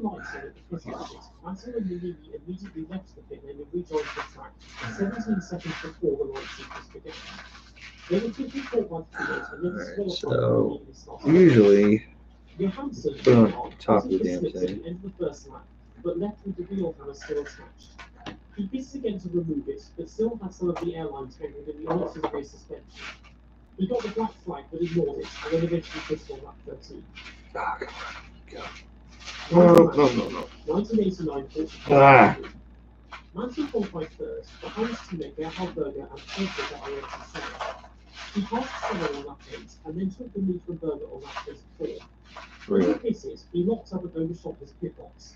He reversed back, even with the mechanics gesturing not to. He rejoined in fourth, and 9 laps Oh, God, no. While he was being waved at him, he made a lunge at Ah. and hit him and took both of the rounds, which ultimately Alright, so yeah, I'm gonna put this in a vise and whack it with a hammer or some shit. Get the stupid little thing on. I hate these things. It's so stupid. Speaking of, at the penultimate round of the season, Senna took pole by 1.7 seconds from You Prost, just get it to hold and still for 16 30 seconds. I might go get it, but Prost passed Senna at the start, and on lap 47, Senna made a move for the lead past the triangle. Prost, however, turned away him and they locked wheels and stalled. Prost, thinking he just won the championship, got out and walked away. Senna, however, was the got Marshals it. to give him a push start and drove through the escape road and back into the track. alright, a little stiff, Using a but whole lap with a broken front wing, replaced it, rejoined the race, and 2 laps later passed new race leader Alessandro Nannini to take the win. However, Senna was then disqualified as he was deemed to have incorrectly rejoined the track by not using the Gracia triangle suspension, alright. which would have involved him reversing back. So now we're on the D. Jean-Marie Vallès of manufacturing in order to give the title to fellow countryman Prost. Yeah, I know. After the fans of deal with Senna was further fined $100,000 and Alright. suspended 6 months. Bag D. Nelson Piquet, 1991 Grand Prix. Piquet qualified 10th as Benetton, and on lap 44 he spun through 7th just before the race head restored the car. The Marshals gave him a full start, and he was disqualified a lap later. Andre de Keselowski, 1990 Grand Prix. De Keselowski qualified 21st with the US and finished the race 2 but after the race was disqualified for the car being underway. Simon Allo, 1990 German Grand Prix. Allo, driving for Tyrrell, went fastest in pre-qualifying and then qualified 24th for the race. At the start of the race, Emanuele Pirro in 23rd with a slow starting Stefano Molina in 17th and spun into the pit wall and hit Allo and got the win. Allen was pushed back out by the marshals and carried on, and was then disqualified on lap 12 for receiving outside of 60. Michael Mansell, 1991 Portuguese Grand Prix. 2 years Really? after You little his fucker. disqualification here, Mansell qualified fourth. He jumped up to second at the start and took the lead until the Fucking final evil screw from On hell. lap 29, he pitted, but his right rear wheel wasn't correctly fitted and came off as he left his pit box. The mechanics then ran over and refitted the wheel and after rejoining in 17th. Alright, well, I guess I gotta take a second to answer one of the fucking text messages. God knows I'm not fucking live right now. Bertrand Gachot, 1992 Canadian Grand Prix. Yeah, thank you. Driving for Venturi went second fastest in pre-qualifying and then qualified 19th for the race. He jumped up to 30 and rear-ended teammate Vic Cassiano that was on the head on lap 3 and broke off his front wing. He pitted and rejoined his 25th and last. On lap 14, he collided with Olivier Briard trying to unlap him at the Lapon hairpin and hit the wall and stalled, called for help, got a push start from the marshals and was disqualified. Andre de Cesaris, 1993 Spanish Grand Prix. De Cesaris qualified 21st for Tyrrell, and on lap 41 while running in 20th, the car died on the main straight. He was wheeled into the pit lane, given a push start, and disqualified 11 laps later. Christian Fittipaldi, 1994 Canadian Grand Prix. Fittipaldi, the footwork, qualified 16th. He drove strongly and finished the race in 6th, but afterwards was disqualified for the car being underweight. Michael Schumacher, 1994 British Grand Prix. Schumacher qualified second here, behind title rival Damon Hill. He overtook Alright. at the start of Now, the race and then again but took up his second race grid slot. Hill's teammate David Coulthard stalled lining up for the grid, which took the second formation. Why does everything want to go in that direction? This one, and then again Fucker. on lap 14, he was awarded a 5-second stop break penalty. Get in the hole. And on lap 21, he was No, that's part of what I was missing on the front end. as well as 2 points. He claims to have not seen them, and after better continued physically assaulted with race the black flag was withdrawn and he took the penalty on lap Toe box. Yeah, I've done that before. and finished 19 seconds You tell? behind in second. What the fuck is that? After the race, however, Edison was fined $25,000 and Schumacher was given a reprimand for ignoring the black flags.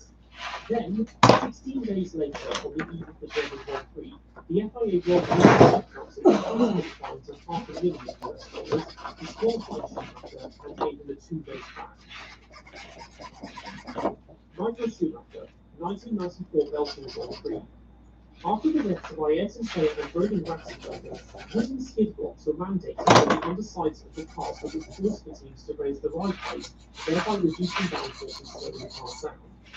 Schumacher qualified second at Spa and won the race. However, afterwards, his skid block was found to have worn down more than the finishing. That's all good, dude. I'm not worried about it. Disqualified again, but still held a 21-point.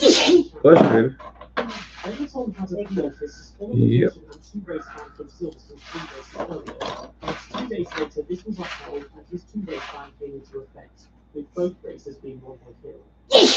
Bless you again. Olivier Parnis, 1994 Portuguese Grand Prix.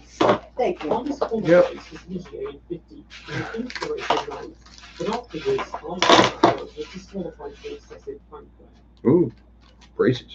Andrea Montanini, 1995 Monaco Grand Prix. Qualified 25th for Pacific after going 22nd in Q1, but not setting a time in Q2 due to gearbox failure. The race was red flagged after a crash at Santa Verde. At the restart, Montanini jumped the start alongside 5 other drivers, all flagged by the new electronic sensors and transponders, as they all received 10-second stop penalties. The other drivers promptly took theirs, but after Montanini failed to take his within 3 laps of it being issued, he was disqualified. Tyrrell, 1996 European Grand Prix. Here, Mika Salo and Lucio Catanara qualified 14th and 16th respectively. Catanara stalled when the line went out and received a push start and got going at installation 12th, but then got disqualified for this, and Salo finished 10th but was then disqualified for being underweight. There. We can use this to build that car. 1996 Spanish Grand Prix. 3 races later, Salo qualified 12th. Race day was wet, and he Wah, wah, wah. He was the only Something my wife just found in the hardware bin. and was then disqualified on lap 16. So, damn Johnny little clips. Herbert, 1996 French Grand Prix. Herbert qualified 16th for Sauber and finished the race 2 laps down in 11th, but afterwards was disqualified for bodywork irregularities found in scrutiny. Mika Hakkinen, 1997 Belgian Grand Prix. Hakkinen qualified 5th here and passed Villeneuve and Jean Lacey to finish 3rd in his first podium of the season, but afterwards he was disqualified as he was found to have been using illegal fuel. Jacques Villeneuve, 1997 Japanese Grand Prix. With 2 rounds remaining in 1997, Villeneuve led Michael Schumacher by 9 points in the standings. During FP1, Ross Verstappen broke down and pulled over by the track, and double waved yellows and waved while marshals removed his car. Several drivers fell to slow for these flags, including Villeneuve, who set his fastest lap of the session on his lap. He went on to take pole ahead of Schumacher, but was then disqualified and forced to start at the back of the grid. Williams appealed this, however, and his pole position was restored. Schumacher undercut him in the first round of pit stops. You right? Can you get me a light of some sort to read my hand? Yeah, give me just a sec, please. I got a shit over my hand. And finished the race in 5th while Schumacher won, reducing Villeneuve's title lead to 1 point. After the race, however, his appeal was rejected and he was disqualified, giving Schumacher Fuck! the lead. It's fucking goddamn Eclipse. Michael Schumacher, Alright, fucking here. There was also played for in the season finale with only Yeah, I gotta get you fucking. In short, the miraculously set identical pole We don't fucking have up there. Villeneuve was given pole and set his time first. I'm sick of this fucking bullshit. Fucking Eclipse. On lap 48, Villeneuve made a move for the lead at dry side corner. Schumacher only needed What is wrong with you, dude? and hit Villeneuve's left side pod with his right front wheel. This damaged Villeneuve's radiator and gave Schumacher turbo suspension damage, handing the title to Villeneuve. Right. Initially, this collision was worked as a racing incident by the stewards, but 18 days later, a Turn on that light. Fucking Brody, you motherfucker. was disqualified What do you do? from the championship. What do you think he did? Ferrari was spared He any buried points, this. and all of Schumacher's points and results Thanks, were asshole. his career record. Had all of Fucking his results dog, been dude. scrubbed, Schumacher would have lost 5 You know, points. like, I set that up, I left that over there for you, but no, you fucking sit there all day and the fucking dog fucking destroyed it. You know, like, no, I'm not calming down. I'm fucking pissed. I don't need that kind of bullshit. You know, I told you it was Are there. you muted? No, I'm not. 1998 Brazilian Grand Prix. So I told you it was there. Did I not? Did you not hear me? Yes, yes. Okay. Well, then, why'd you leave it there for the dog to destroy it? Rubens Barrichello, 1999 Spanish Grand Prix. Barrichello qualified 7th. Alright, I'm gonna go search for some fucking players. This fucking sucks. And was then disqualified for an illegal under-train mounting, as he was using enlarged fixings for the wooden plank, one of which had broken off and forced the plank to hang down. Terranosuke Takagi, 1999 French Grand Prix. In a wet qualifying, Takagi qualified 22nd and last, well outside the 107% time, but due to the conditions was permitted to start the race. He finished a chaotic race in 11th, beating only his teammate Pedro Della Rosa, but after the race he was disqualified as it transpired that he had used tyres that were marked for Della Rosa. Mika Salo, 2000 Australian Grand Prix. In his first race with Sauber, Salo qualified 10th. He gained 2 places at the start and finished the race in 6th to score a point, but afterwards was disqualified for a 2 centimetre infringement on the front wing. David Coulthard, 2000 Brazilian Grand Prix. Here, Coulthard was beaten to pole by teammate and defending champion Mika Hakkinen. He was passed by Michael Schumacher at the start, and then lost first, second, and third heats in the second lap.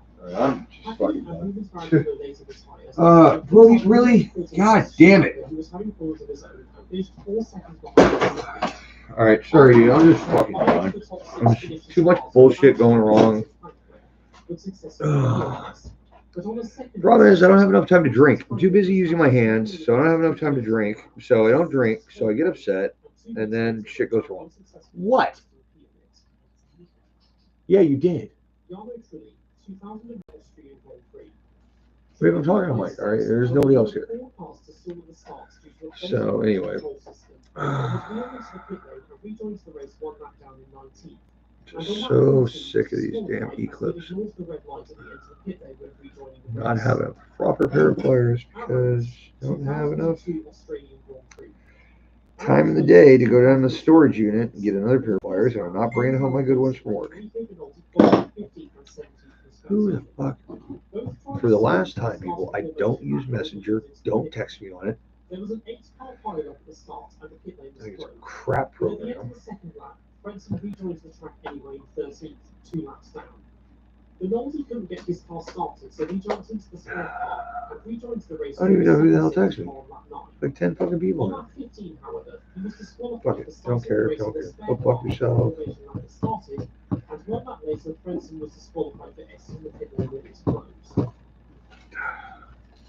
Toyota and Williams, 2004 Canadian Grand Prix. Ralph Schumacher took pole, while Williams' teammate Juan Pablo Montoya was 4th, and the two Toyotas of Cristiano De Massa and Olivier Panis were 12th and 13th respectively. Ralph was beaten by brother Michael and finished 1 second. Okay, why in the hell am I having a deal with one of your hairs? After the race, however, all 4 drivers were disqualified as the Williams front brake ducts were found with 30 Okay, so now we remount these to the chassis, and then the transmission, and the braces, etc., etc., etc. What's he doing now? Juan Pablo Montoya, 2004 United States Grand Prix. Being Brody. At the following round, Montoya qualified 5th, but stalled at the start of the formation lap, so he jumped out and ran back to the pit lane and jumped into the car. Alright. Behind both Ferraris when he pitted on 56 and was disqualified before leaving the pit lane due to changing cars too late on the grid. BAR, 2005 San Marino Grand Prix. At Imola, Jenson Button qualified 3rd and Takuma Sato 6th, and they finished the race in 3rd and 5th respectively.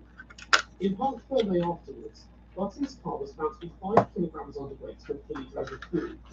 The car had a second hidden fuel tank within the main fuel tank, which could store up to 11 kilograms of fuel. The stewards cleared them.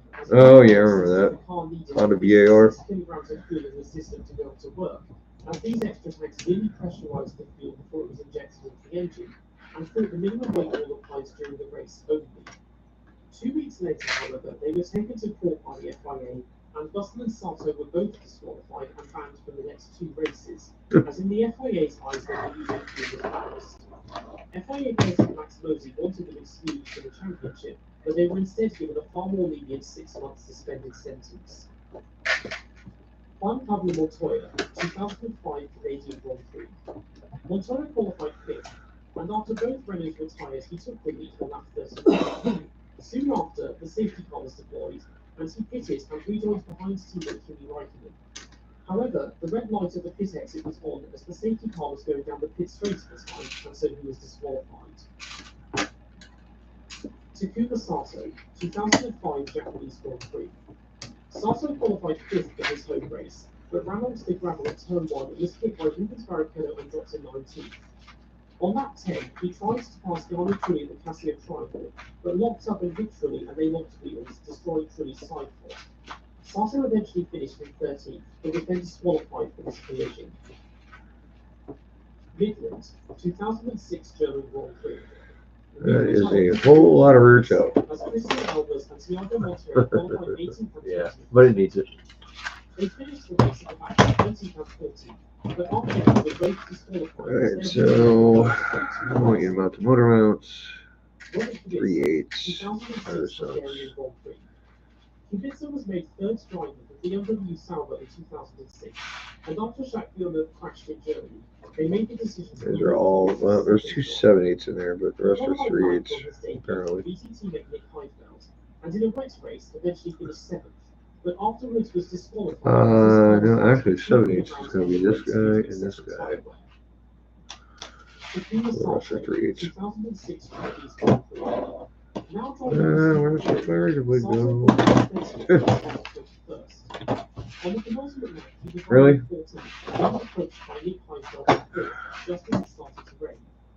In the tricky conditions, he's got a whole map in Got a razor blade? Mine grew feet. At At turn 14, Sarto stayed on the racing line, blocking in Highfield, who then got rear-ended by Barrichello and dropped from 4th to 7th. After the race, Sarto was disqualified for ignoring blue flags, and his teammate Sakura Yamamoto was mistakenly use these things, to tell you the truth. Felipe Massa and Giancarlo Fisichella, 2007 Canadian Grand Prix. Massa of Ferrari qualified 5th, and Fisichella of Renault qualified 9th. The first of 4 safety cars was deployed on lap 33 when Massa was leading and Fisichella was third. The pit lane was initially closed and then opened on lap 25. Massa and Fisichella then pitted, and both ignored the red light at the end of the pit lane that turned green 8 seconds after Fisichella went past it, and on lap 51 both drivers were disqualified. Rubens Barrichello, 2008 Australian Grand Prix. For the first race of the new season, Barrichello qualified 11th. He started 10th, and in a race of high attrition was 4th, but the third safety car of the day was deployed on lap 34. Okay. Barrichello pitted on lap 47 while the pit lane was still closed as he was almost out of fuel, and then left his box with the fuel hose still attached and ran over several mechanics. He rejoined the race still in 5th, but was given a 10-second stop-go penalty for entering the pit. Yeah, I'm not putting a Loctite on these because I don't know if I'm going to use these mounts or not. Probably not. He finished the race in 6th, but afterwards was then disqualified for exiting the pit lane where it was closed. Got a pretty cool idea of putting motor in this car. Lewis Hamilton, 2009 Australian Grand Prix. For his first race as defending champion, Hamilton qualified 15th and started 18th. In the closing stages, he worked his way up to 6th, that's a little longer than Sebastian normal. Vettel and Robert Kubica collided while battling for 2nd place, and the safety car was deployed. Hamilton and Jarno Trulli were promoted to 3rd and 4th, and Trulli ran off the road and was passed by Hamilton. Hamilton then slowed down to let him back through to take the final podium spot and finish 4th. After the race, Trulli received a 25-second time penalty for overtaking behind the safety car and got to 13th. Hamilton initially said the team had ordered him to let Trulli pass, but then behind closed doors told the stewards no such order was given, and that Trulli had consciously passed him himself. A few days later, Hamilton and Trulli were summoned to a stewards hearing. Hamilton and McLaren continued to deny that any orders were given, though an audio recording of this happening was played back, and as they had misled the stewards, Hamilton was disqualified and Trulli was reinstated in 3rd place. The following day, McLaren sporting director Dave Bryan was sacked, as he was the one who instructed Hamilton to lie. Okay. Sauber, 2011 Australian Grand Prix. No threads in Here, that. Fumio Kobayashi and Sergio Perez qualified 9th and 13th respectively. In the first race of the Pirelli era and the first race of DRS, Perez pulled off a one-stop strategy and overcut Kobayashi Okay, and respectively. After the race, however, both drivers were disqualified as their rear wings top elements were 1 millimeter too long. Daniel Ricciardo, 2014 Australian Grand Prix. In his first race of Red Bull, and first of the hybrid era, Ricciardo qualified 2nd. He was passed by Nico Rosberg at the start, but also passed the hovering Lewis Hamilton and finished his home race in 2nd. 5 hours after the race, however, it transpired that his car had exceeded the now maximum permitted fuel flow limit of 100 kilograms per hour, and he was disqualified. Red Bull blames the FIA homologated fuel flow sensors, which had broken several times for the faulty reading, and unsuccessfully tried to repeal this. Okay, so we got motor mounts. Next we're bolt training. In his home race, Massa qualified 8th. He also finished 8th, but afterwards was disqualified as before the race his right rear tyre was measured as having been 27 degrees Celsius above the maximum temperature of 110 degrees Celsius. Following years working regarding tyre temperatures and pressures, Sebastian Vettel's tyre programs 9 changes of the Belgian Grand Prix 7 races earlier. I'll put some more screws in that one, but I don't have to put screws in this thing now because, like I said, I don't know if I'm going to use a normal motor for this car. Probably going to put in a something that fits a Serpent with a Syntax clutch. Alright, so transmission, right?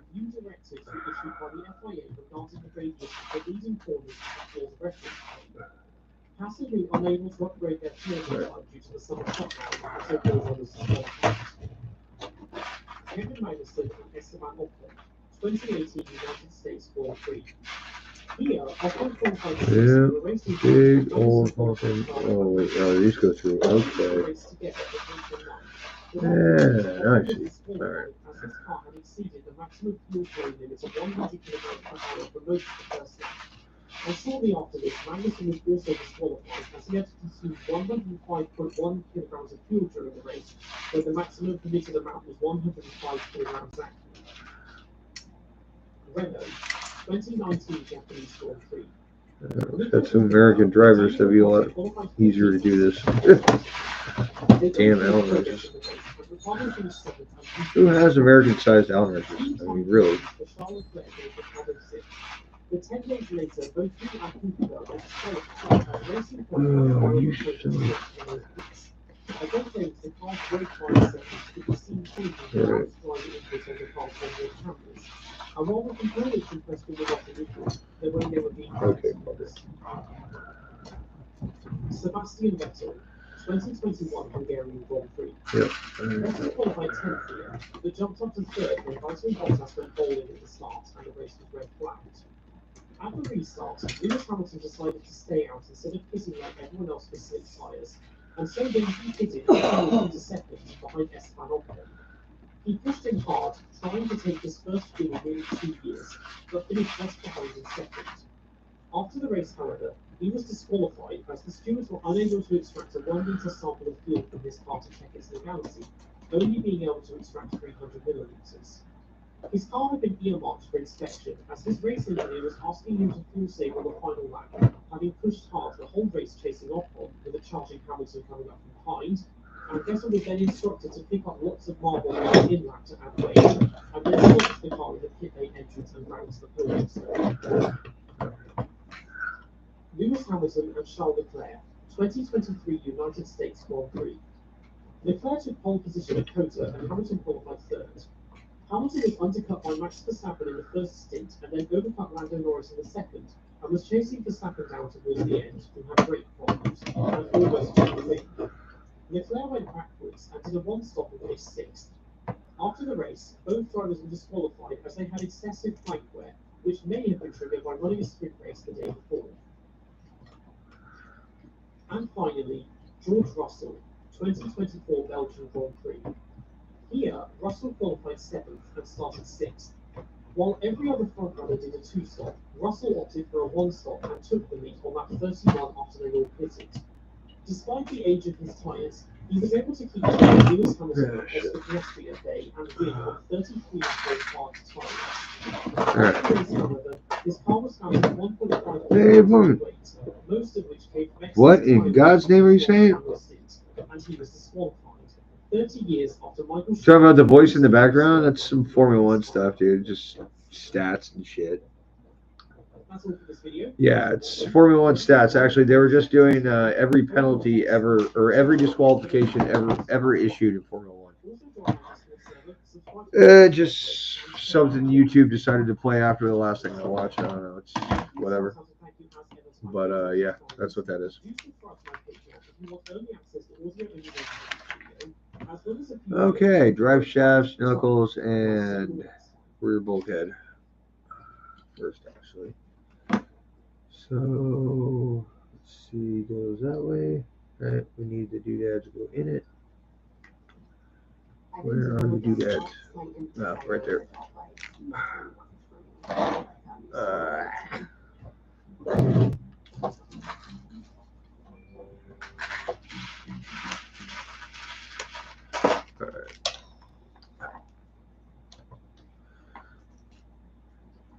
So, rear bulkhead. Formula One is a sport that has a far-reaching influence and is adopted across the world.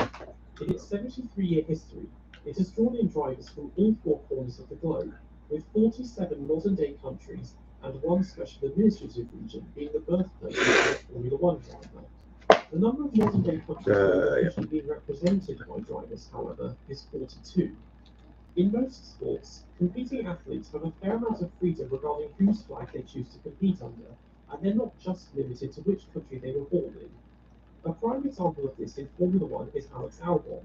He was born and raised in London. He is a British national and has a British passport, but as his mother is Thai, he has chosen to represent Thailand as a Formula One driver. I'm sure some of you are looking at this map and thinking, Zambia, Algeria, Turkey? Well, all will be explained in due course. Time to indulge in a bit of geography, Formula One style. Going in ascending order of number of drivers, the first country up is Algeria. Algeria has not been officially represented by any drivers in any races, but there is one driver who was born there, Pierre-Henri Raffaello. He was born in Algiers in 1961, when at the time Algeria was a French colony called French Algeria, 1 year before gaining its independence. His parents were French, and he honed his racing skills in France, and when he debuted in Formula One at the end of 1988, he did so with a French license. Chile. Just one Chilean Formula One driver, Eliseo Salazar, born and raised in Santiago, who raced in Formula One from 1981 to 1983 with March, Ensign, ATS, and Ram Racing, scoring 3 points in 24 starts. There's that. We need China. to bolt this down, and then we need We all know this to guy. put the rear axles It's Joe in. Guan Yu. China may well be the world's second largest country by population, but when it comes to sport, it's better known for things such as gymnastics, basketball, and ping pong than motor racing. Before Joe, however, there was Ho Chin Tun, who was born in the Netherlands to Chinese parents but races with a Chinese license and was test driving the BMW Sauber in 2007 and Renault in 2009. And then Ma Qinghua, who was a development driver for HRC in 2012 and Cater in 2013 and did FP1 outsource for both of them. Croatia. This one is a little complicated, but it's 1978 champion Mario Andretti. He was born in the absolutely gorgeous Croatian town of Motobu in the county of... Mario Andretti was born in Croatia?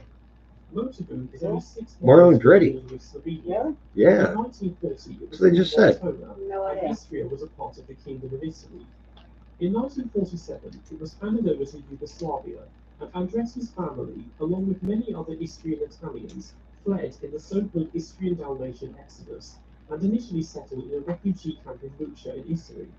In 1955, he and his family emigrated to the United States, and having already found his passion for racing, along with his twin brother Aldo racing around the narrow cobbled streets of Montona, here he turned pro and became the racing legend we know and love today, and did so as an American.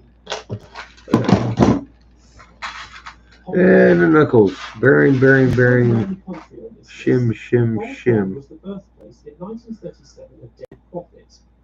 Hong Kong was a British colony for 0 degree 1841 up curves. until being handed over Right. to China in 1997, and Profit was forced So to there are British some parents used. and raced as a Brit. He only has 2 starts to his name, the South African Grand Prix in 1963 and again in 1965. Hungary. Universal shaft jobs here. Zsolt Baumgartner is the sole Hungarian Formula One driver, who, as the name would suggest, is of Austrian Apparently lineage. there's 3 It's unlikely we'll be shims. seeing any more Hungarian drivers for the time being, unless Laszlo Toad suddenly steps his game up. Come Libya. on. Yeah, Like with 2. Algeria, this is again a nod to Libya's... Yes, Nick. The famed Lorenzo Bandini I, was born in the city I put the of cover Marrakesh back in over the Triumph, I 1935, noticed it was off. which at the Yeah. time was called Barca, And, was a part of Did you the- tie it down this time? And following I World didn't- War I II, didn't, it was taken over But I by put it over it and I France, kind of but cupped it in the not wheel. Right. Okay. Just So again. it's bucked. Right. Okay. Got it.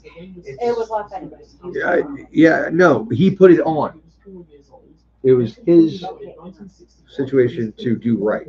But I also took 4 of the spark plugs out of the Volkswagen and I looked in there with my flashlight and I didn't see any water. Right, but you didn't crank it over. Mr. Pepper Spray, Bertrand Gachot, was born in Luxembourg in 1962 to a What? French father and German mother. I didn't want to do anything until I know. I told you to crank it over once you pulled the spark plugs. He raced with a Belgian license from 1989 to 1991 and a French license from 1992 to 1995. When asked how he identified I'm just saying. I mean, that's what I told you last night. I said when you get the spark plugs out, crank it over, Malaysia. and then try to put water in it and see if you can get it to shoot water out of the cylinders. And if you can't, then we don't have blown head gasket. Oh, I thought you said to see if there's water in there. Yeah, by cranking it and filling it. All right, whatever, dude. Alright, well, I'll have to try again later. I didn't remember all the steps, I guess. Maybe you should write it down next time. He, however, was born in France, keep me from repeating myself. Well, I mean, I could still try to start it without the water in there. You're not trying to start the engine, Nick. What? You don't have a spark plug, so you can't start it. Okay. We're trying to see if the head gasket is blown. And you won't know unless you figure out if there's water leaking into the freaking combustion chambers. The Philippines. I'll have to try again later. There have been no Filipino Formula One drivers, but Tony Satingo I'll was born in try Manila again in later. 1926, which at the time was an overseas territory of the United States, until its Never former listens. split in Never, World ever War II, listens. and then gaining independence in 1946. Satingo Shit, moved to what I say. California as a teenager and raced as an American. Yeah, I'm just. And died in Reno, Nevada in 2014. Just good. Fucked up for forgetting day. There has been one Formula One driver born in Thailand, and it's not Alex Albon. It's Philippon Panopan, better known. Yeah, I saw Gran Turismo. It was pretty fucking hokey, but I mean, it is based on a real story. His father was Prince Panopan. They did get some kid who was a gamer and actually put him in a race car. That didn't work out too well. But, you know, I'm not saying it can't work. In 1932, it became a constitutional monarchy and was renamed to Thailand. Yeah, it's yeah, bullshit. I don't know why I still haven't played this. Probably turn it off actually. All right, so we're getting our rear axles put in here, rear suspension. Rear shock tower is going on next. Turkey. Alfonso Tila was born in the dying days of the Ottoman Empire in Istanbul in 1920, which at the time was still called Constantinople. His family was Italian and he grew up there, becoming a prominent anti-fascist partisan during World War II. Anti-fascist. He raced in the 1960 Italian Grand Prix, but as an American, and entered the 1961 Italian Grand Prix as an Italian, but never showed up. Zambia. Being one of the poorest countries in Africa, Zambia is maybe not a country you would associate with Formula One. Mike Harris was born in Mufulira in 1939. Okay, where is my other Rhodesia? In 1953, it was merged with the British colony of Southern Rhodesia, modern-day Zimbabwe, and the British Protectorate of Nyasaland. Oh yeah, right. 3 spacers. The Federation of Rhodesia and Nyasaland. It was in 1962. You hear that, Brody? Rhodesia, where you're from? And entered as a South African, despite not living there at the time. Elsewhere, he raced as a Northern Rhodesian, despite the fact the country no longer existed. The Short-Lived Federation disbanded in 1963. How do you race for a country that doesn't exist? And Nyasaland got their independence and were renamed Zambia and Malawi, respectively. And in 1965, Southern Rhodesia declared its independence from the United Kingdom, which was unrecognised, renamed itself to just Rhodesia, and in 1980 officially got its independence as Zimbabwe. The Czech Republic. There has been one Czech Formula One driver, Tomáš Enger, who did 3 races for Prost in 2001 and was born in Liberec in 1936 in what was then Czechoslovakia. There was a second driver, however, Gerhard Mitter, who was born again in Czechoslovakia, in Krasnolika in 1935. I've been to the Czech Republic. Which at the time was called Scherblingen, And the Prague were in the Slovak Republic. Which was populated primarily by ethnic Germans and was annexed by Nazi Germany, along with the whole of Czechoslovakia in 1938. Following the end of World War II, the Sudetenland Germans were I tell you what, roll pins are going to be a hell of a lot harder to remove than those pins we got on the windows. He did 5 Formula One races from 1963 to Really? 1967, but was killed in practice at the 1969 German Grand Prix while driving a BMW Go Formula 2 to car. hell, you motherfucker. Egypt. There have been 2 There Formula you One drivers in Cairo, Mike Bugler in 1940 and Jonathan Williams in 1942. Egypt had been independent from the United Kingdom since 1923. It was still under British military occupation, and most critically, the United Kingdom still controls. Oh, that's really bad. Alright, fuck. When Britain was fighting Nazi Germany and Fascist Italy across North Africa, and using Egypt as its base of operations for the North African campaign. Okay. Both drivers were from British families, with Bugler's father being a colonel in the Duke of Wellington. Well, he's got to go out. Buchner raced in primarily entered marches from 1971 to 1973 and was only once first and so far only openly gay male Formula 1 driver. Out you go, Brody. And died in obscurity in Los Angeles with complications from AIDS in 1988.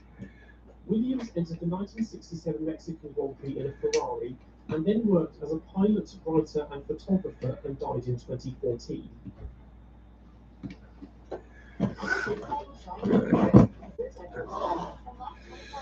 Hopefully this is the last two of these clips.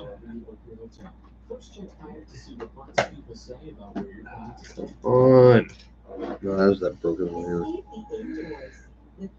You alright? Yeah. I'm sorry about yelling at you earlier. It's stupidity like this pisses me off.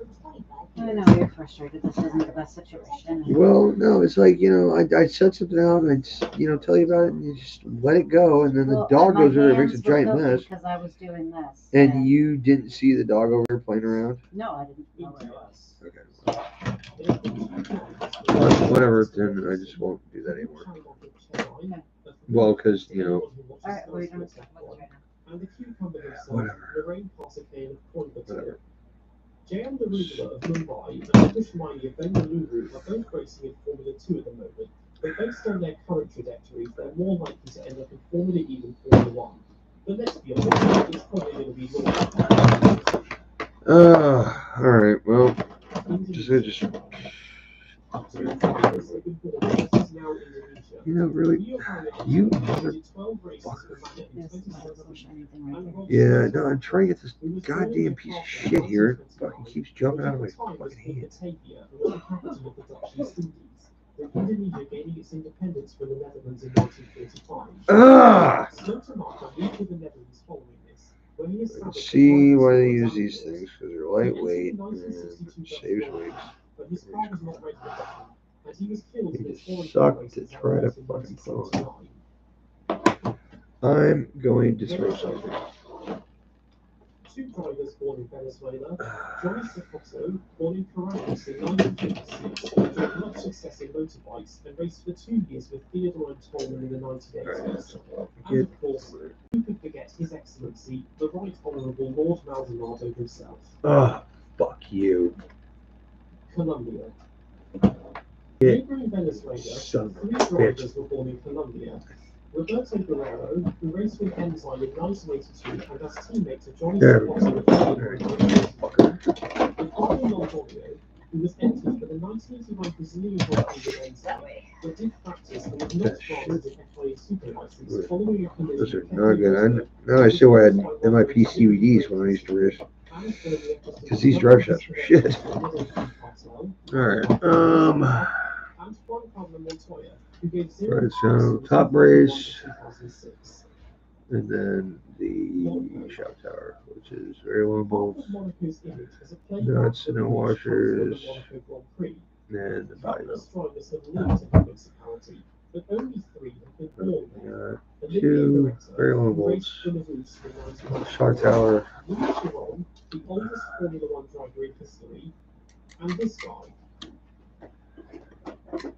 Zimbabwe. Zimbabwe's representation comes from its colonial past. 3 drivers were born in what at the time was southern Rhodesia.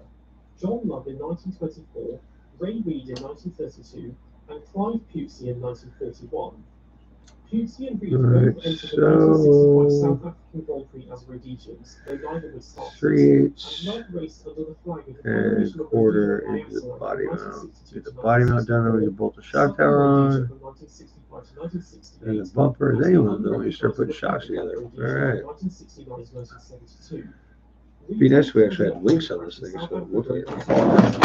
Love spent his entire life in what would become Zimbabwe and died in 2005. And Pusey also served when Rhodesia became Zimbabwe, but was outspoken against Robert Mugabe and fled to Australia in 2000. Alright. Poland. 4 drivers have been born in what is now Poland, a nation of survivors which spent most of the 20th century getting spit roasted by Germany and Russia. Only one of these Spit roasted, I love it. And that, of course, is Yeah, that's pretty rough, isn't it? born in Krakow in 1984, At a time when Poland was a bee's dick away from being absorbed into bee. the Soviet Yeah, beast dick. Adolf Budas was born in Gross Tulin in 1899 and was then This guy's getting fun. and is now Katulin in the Silesian Voivodeship, and he raced in the German Grand Prix in 1952.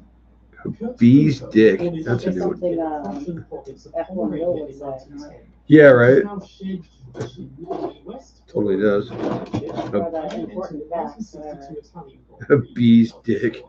And the 1963 German Grand Prix that fell to Bees even Poland. have dicks? Finally, I think they do. Schick was born in Warsaw in 1900 That to just Swiss tells you how parents, close it is. and not long after his birthday moved to Germany. He was a star racer in the interwar period and had a cordial relationship with Hitler as an auto-union factory driver. He entered a handful of Grand Prix in Auto Union, which 1952 became Audi. and his son Hans Joachim raced in Formula One from 1974 to 1979 and won Le Mans Yeah, 3 my God, something right times. Russia. there. We've had some Russians. Drivers for the Russian Federation. Lewis Hamilton's best friend, Vitaly Petrov, who was born in what was Best friend? the torpedo Daniel Kvyat, Petrov was a Sergei douchebag. Sorokin, and Humpty Dumpty himself, Nikita Mazepin. Uruguay. Humpty Dumpty, I love it. That guy was. Uruguay has not had any representation in Formula Did you One ever see that video of him attacking that girl in the Uber? He like literally like went nuts on some reporter in the back of the Uber. Like he tried to like fondle her and she wasn't having any of it, so he punched her in the face twice. Oh yeah, dude, he was a psycho. Yeah, Mazepin's like one of those Russians. It's like, well, if you don't do what I tell you to, I will kill you. 5 drivers from the land of the Vikings, the late Tom Balzo, Nicholas Pacer, Jack Nellerman, and father and son Jan and Kevin Magnussen. Frederick Vesti could potentially become the 6th, depending on how his rear wheels feel about it. Portugal. Portugal has Right. been represented by Mario de Araújo Cabral and Casimiro de Oliveira in the 1950s, Pedro Chavez and Pedro Lamy in the 1990s, and most recently, Tiago Monteiro in 2005 and 2006. Who? Ireland. 6 drivers have been born in the Jim Irish Clark. Republic.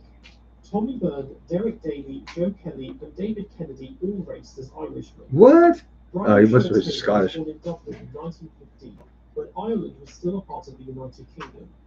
His father was an Anglo-Irish land agent who was assassinated by the IRA when Shaw Taylor was 5 years old. The family then moved to England, and he raced as a Brit in the British Grand Prix in 1950 and again in 1951. Duncan Hamilton was born in Cork in 1920, in the midst of the Irish War of Independence, 2 years before the formation of the Irish Free State, when the country became a self-governing dominion of the United Kingdom and eventually got full independence in 1949. Hamilton's parents were British, and he raced as a Brit from 1951 to 1953. Mexico. 6 drivers born in Mexico, brothers Pedro and Ricardo Rodriguez, Moises Solana, Hector Rabat, Esteban Gutierrez, and of course, Checo Perez. Who got fired? Canada. There's plenty of Canadians there. Born in Canada, 3 of whom come from the Villeneuve family, who along with Lance Stroll and Nicolas Latifi were born in French-speaking Quebec. Yeah, fuck those French-speaking Canadians. Finland. 8 Mike agrees with drivers me. have been born in Finland, which pound for pound is by They're far the most uppity successful pricks. race in Formula One, with 4 of these drivers So close to putting links on and actually having working suspension, but they don't want me to do that right now. They want me to put the fucking bumper on. New Zealand. Fine. 10 drivers were born in Midland. 2 countersunk 440s. The 1967 champion McLaren, also Oh, they would have put that backwards on too. the non-Grand Prix winning Chris Amon, teenage sensation Mike Thackwell, Chris Amon never won a race? WEC champion Shit. Brendan Hartley, and Formula One's most recent inductee, Liam Lawson. Yeah, a lot of Aussies in Formula 1. The land of ABBA, IKEA, and Volvo has produced 12 drivers. One of these, Keke Rosberg, had Finnish parents and moved there when he was 2 years old and became champion in 1982. Joe Bonnier was killed at the 24 Hours of Le Mans in 1972. Gunnar Nilsson died unexpectedly with testicular cancer in Oh, come on. 1978. Ronnie Peterson was killed at the 1978 Italian Grand Prix. Slim Borgers was sponsored by ABBA because of course it was sponsored by ABBA. And Marcus Ericsson won the 2022 Indy 500. Yeah, you know that? Ericsson? I wasn't listening, sorry. Remember Ericsson? Yeah. He won the Indy. I know. The 500. And it had little to no success in Formula One until It's crazy. Fernando Alonso in 2001. Himself and of course the smooth operator remain the only Smooth operator. Carlos Sainz. Austria. With the sound of farts.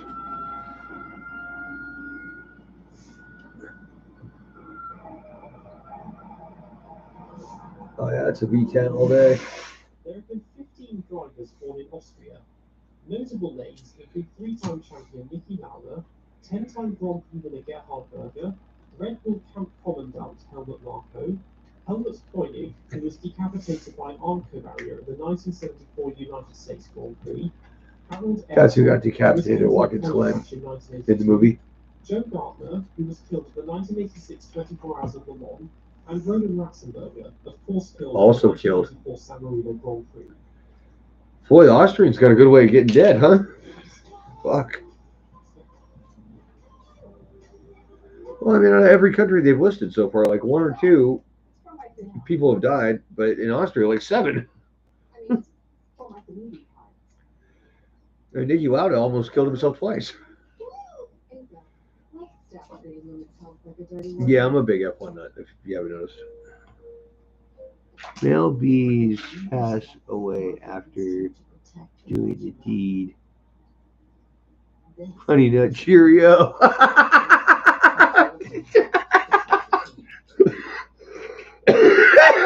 Do you hear that, man? No. Male bees pass away after they have sex. Honey Nut Cheerio. That's fucking brilliant. That's fucking brilliant, dude. Who said that? Mike. That's fucking great, dude. I love that. Oh my god. So, all right, let me give you this opportunity to make a better joke, or well, not better, but maybe funny as well. What do praying mantises say? Oh, was it good for you?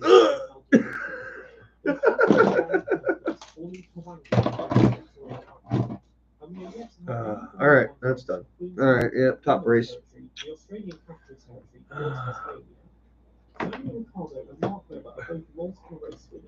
And Jack Brabham and Alan Jones are both champions. And maybe Oscar Piastri can be both of these two. Yeah, Piastri's going places for sure. The Netherlands. 17 drivers were born in the land of windmills and clocks. Ernie Defoe and Epi Vitsas were both born there, but moved to Canada as teenagers and raced as Canadians. And Robert Dornbos has raced for the Robot vagina? What the fuck was that? I don't know. All of a sudden, you just scream something wrong every time. What the fuck? Ernie Defoe. That was great. Robert Dornbos, Jan Flinterman, Carl Godin de Beaufort, Roy Kaier, Jan Lammers, Ben Pon, Huub Rosengatter, Guido van der Garde, Dries van der Loof, Gijs van Lennep, Jos Verstappen, Epi Vitsas, and Roelof van Drink. South Africa. A surprisingly large 20 Formula One drivers have been born in South Africa. Almost all of them were raced only in the South African Grand Prix during the 1960s, but were very prominent in the domestic racing scene. None have raced in Formula One since 1980. Notable names include Desiree Wilson, the only woman to win a non-championship Grand Prix, Tony Max, who did 25 races in the 1960s, including 2 They got the longest teeth out of anybody ever born. 1979 Jody Stecker. Jody Scheckter. Here. Can I hand you things? Yes, you can. Belgium has produced 20 Differential parts. and following his successor, however, Oh, that's is heavy. not Belgium, it's Max Verstappen. 3 drivers were Other in stuff. French Street And suspension goodies. This is hardware. Nuts and bolts. And Plastic bits. And plastic inserts for adjustable blocks, A, B, C, D. No, upper B or upper A, upper B, depending on what setup you have. Being an engineering and industrial powerhouse, success in Formula One has been relatively limited. Notable names include the father of drifting, Kunimitsu Dump Takahashi, that in the trash. father of Son Pest, Satoru and Kazuki Nakajima, Super Aguri, ARCA and Amlin Aguri founder Aguri Suzuki, Mr. Ice Car, FPMOA, Mr. Super License, GE Day, pay driver turned politician Sakon Yamamoto, two-time Indy 500 winner Takuma Sato, and the overtake king Kamui Kobayashi. Switzerland. Switzerland has a bit of a complicated relationship. See if Grosjean claims Switzerland or France. All your O-rings, there's 2 gaskets on top, but all your O-rings and spacers and shims. Okay, cool. Everything, I'll break it down more later. No, you're fine. You got that other basket to do, and then you're done. Yeah, but for tonight, I'm done. Yeah, no, absolutely. I'm done. Done. All right, there we go. Top brace is on. Shock power's on. Right. Assembly of shock absorbers. I don't know if I'm gonna keep going tonight, buddy. I'm getting pretty tired. But I mean, we've got a chassis, we've got control arms, we've got a transmission, we got motor mounts I probably won't use. Yeah, this is a weird offset. Like, look at this. Like, you got 2 bowl holes here, and then the other 2 are like closer. See what I mean? Yeah, that's weird, dude. I don't know if they got mounts that bolt to that or what, but I'm probably gonna end up using something different anyway. Because I'd like to put a Serpent or like a Nova Rossi in here with a Syntax on it. If I can find a 32 pitch gear for it. So yeah. Well, it's at least working the other bag. Bag E. I think I saw that one earlier. Yep. Gotta be that one. Sure is. Shock parts. Oh, lovely. We got pistons on trees. That means they have to be trimmed very, very carefully. And spacers and other dickheads. Yeah. Injection molded plastic. Wow, these springs are so tiny. 30 weight oil. Wow.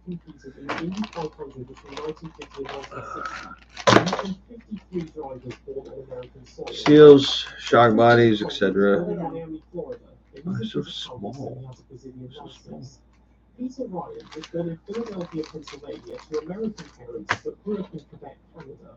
And in his sole Formula One appearance, races a Canadian and was killed in a Formula Junior race at Rome in 1962, aged 22.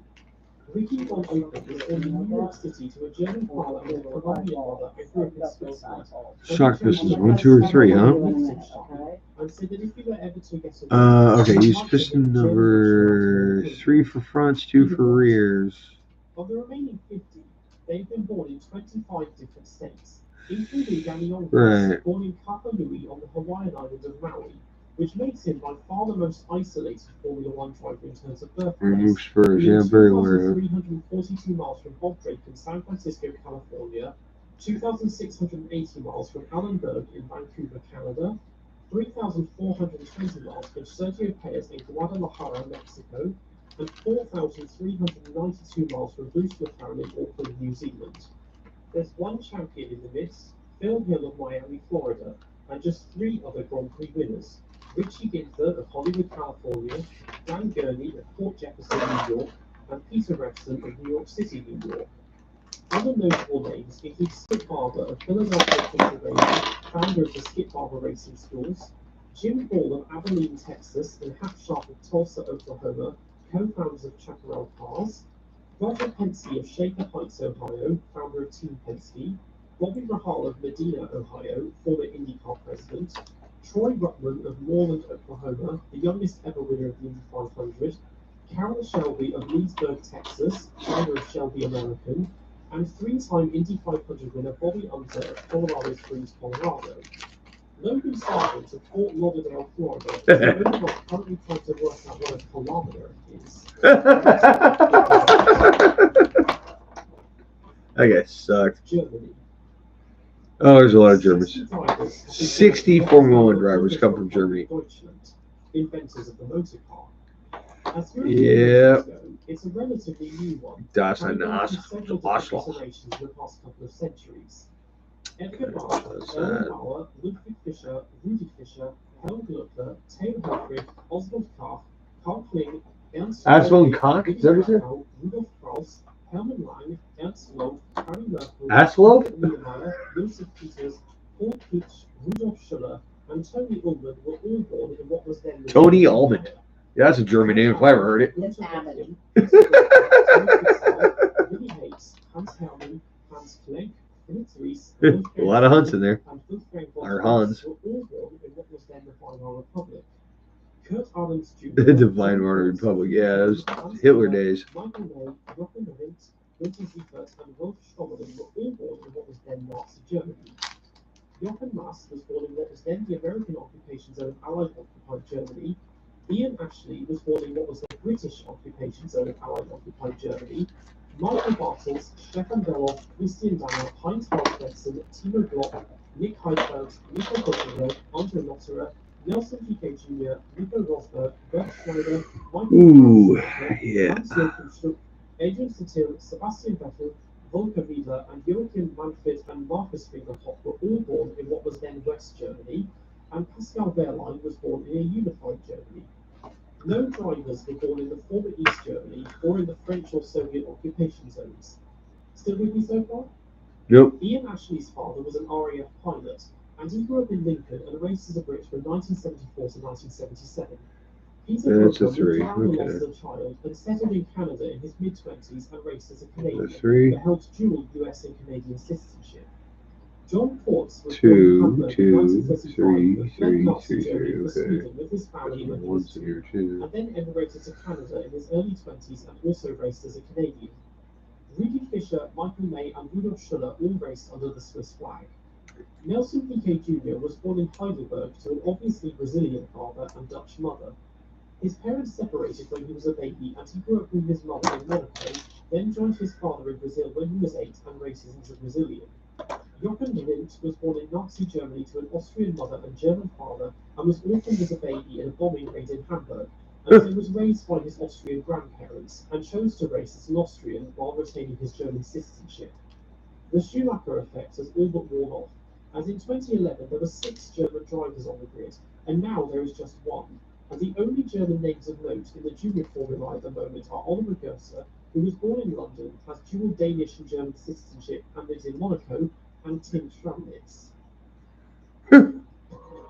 Citizen of. He's a Dane and he's British, And lives in Monaco, but he lives in and Monaco. Tim Schramnitz. France. 75 drivers have been born in La France. Holy the basis shit. of motor racing, the Grand Prix, and the home of the FIA, and 14 of them were Grand Prix winners. Hermano de Silva Out of 75, only was 14 won born in races. Brazilian Good job, France. and raced as a Brazilian. You guys are killing it. Rafferty was also born in Paris to a Swiss father and an American mother and raced under the Swiss flag. Paul Flair was born in Le Havre but raced as a Belgian. Robert McCase was born in Paris but and raced in the 1958 Yeah, that was funny as shit. Thank you. Andre Poulet was born in Paris I think I'm but done, raced dude. as a Belgian. I'm just tired. Harry Schell was I born in mean, I'd Paris love to but have this thing have raced in the suspension United tonight, but States during the Nazi I occupation think we're and became the quarter way first through this manual, bro. American We're only in step. And Andre Tessin Oh, was 2 of born bag E, in but Monaco and raced under the right. So the rest is putting the shocks together Notable names include one-time and then winner mounting the Brian shocks. Jordan-Lacey, It's kind of stupid because we don't have upper links anymore. Okay, then you put the links together. Bell the crank. late Jules Bianchi, four-time car champion Sebastian Bourdais, the late Francois Savella, the late Patrick Depailler, Oops. Philippe Etosi, Yeah, then you do the first tires. Formula One driver to be born for December Oh, you 30th, actually put glue in these? 1896, lights by Pierre Gasly, the turbo pioneer Jean-Pierre I don't know Jabouille, you put glue on them. six-time winner for Ligier Jacques Lafitte, The founder of Larousse, Gerard Larousse, infamous victim of the 1955 Le Mans disaster, Pierre Lebet, founder of Ligier, Guy Ligier, servo mounting, Frank Montagny, motor assembly. one-time winner Olivier Parnis, Yeah, I forgot that motor thing. the champion that never was, Didier Pironi, the champion that was, 4 times, Alain Prost, 2-time winner Patrick Tambay, and 2-time winner Maurice Trintignant. Oh. That's it to me. The home of the Right, here's the engine shit. Yeah, so it comes with a side exhaust manifold. Like that. Lucien Bianchi, great uncle to Jules Bianchi, was born in Milan, moved to Belgium at the age of 12. Motor mount brackets. It's cool. Gino Bianco was born in Milan and emigrated to Brazil as a There's a child link. as a Brazilian. Andrea Chiesa was born in Milan with Swiss parents and raised with the Swiss flag. Ettore Spinelli was born in Lodi, near Milan, and moved to Venezuela as a child and raised right. in Venezuela. And Aldo Brazili, son of Brazilian father Amadeo Brazili, was born in Bolivia but raised as a Frenchman. From the remaining 98 drivers, Oh my god, these are so small. They're cute. the last woman to enter a Grand Prix, Giovanna Amati, 2-time champion Alberto Ascari, debut winner Giancarlo Borghetti, brothers Ernesto and Vittorio Brambilla, 4-time Le Mans winner Gianmaria Bruni, 2-time winner and concert pianist Elio De Angelis, Andrea De Patrias, the first woman to enter a Grand Prix, Maria Teresa de Filippis, brothers Corrado and Teo Fabi, the Abruzzi brother Luigi Fagioli, the first Formula 1 champion Giuseppe Farina, 3-time winner Giancarlo Fisichella, Gecchi, G-Max, His Holiness Italian Jesus, the Grand Prix Lella Minardi, Mr. Minardi Pierluigi Martini, 6-time Superstar Series champion Gianni Morbidelli, the late Riccardo Coletti, honorary Fittipaldi Max Papis, 1992 runner-up Riccardo Patrese, 5-time Le Mans winner Emanuele Pirro, 4-time touring car champion Gabriele Tarquini, qualifying merchant Nardo Trulli, and Paralympian Alex Zanardi. Compared to the avalanche of Italians in Formula 1 in the 1950s and 1990s in particular, they're going through a bit of a dry spell at the moment, but Gabriele Mini and Leonardo Fornaroli could be there soon enough. And last, but by no means least, the United Kingdom. If Italy is the heart of Formula 1, then surely the United Kingdom is the brain. Oh yeah. 55 of the 150 total constructors in Formula 1 have been British, and 7 of the current 10 teams have their base of operations there. As for drivers, 171 have been born in this green and pleasant land. 3 in Wales, 6 in Northern Ireland, 14 in Scotland, and 148 in England. Alex Albon, as mentioned at the beginning of the video, was born in London, has a Thai mother, so races for Thailand. Jack Brabham's sons David and Gary were born in South London but raced as Australians. John Cannon was born in London but grew up in Canada and raced as a Canadian. Dave Charlton was born in Groton near Middlesbrough in North Yorkshire but moved with his family to South Africa as a child and raced as a South African. Johnny Place was born in Fulham in London to a Belgian father and English mother, and started out as a famed jazz trumpeter, and when he turned to racing, he did so under the flag of Belgium. David Clapham was Alright, brother, I'm gonna call it for the night, man. I'm just tired. Yeah, essentially beadlock, yeah. It's kind of cool. They tell you to glue them, but I don't think you really need to with 3-piece wheels. I mean, but yeah, they're beadlock. That's how they work. His mother was an Irish nurse, and his godfather was the Spanish king I don't Alfonso XIII. really remember running the stock ones for very long. I know I ran pro lines on my truck, but it's been a long ass time, man. I know you tighten these screws down until you just see them coming out the back. Once they get flush, that's when you stop. That it's got to assemble the shocks and put the links on and everything. And it's probably gonna sit for a little while I get everything figured out with the motor and radio stuff. Not sure if I want to run it on my DX6 or if I want to run it on the other one. Yeah, I forgot. Anyway, so Good seeing you, buddy. The Danish Count Or, well, not really, but good talking to you. and his mother was American Um, Hudson, heiress to Woolworths and also known as the Poor Witch. chat with you soon. As a child, he was sent And to yeah, I Canada know. and moved to the I'm United working on it, States buddy. with his I'm mother working on marrying it. amateur It's racing driver, rough right now. and he befriended James Dean. He got American citizenship aged 20. But, when he started racing, yeah, he did so we'll get as back an on this American. maybe tomorrow. And Sam Tingle was born in Taunton in Manchester. Have a good night. And moved with his family Talk to you the soon. then Southern Rhodesia as a teenager. When it came to racing, he did so under the flags of the Federation of Rhodesia and Nyasaland, Southern Rhodesia, and the unrecognized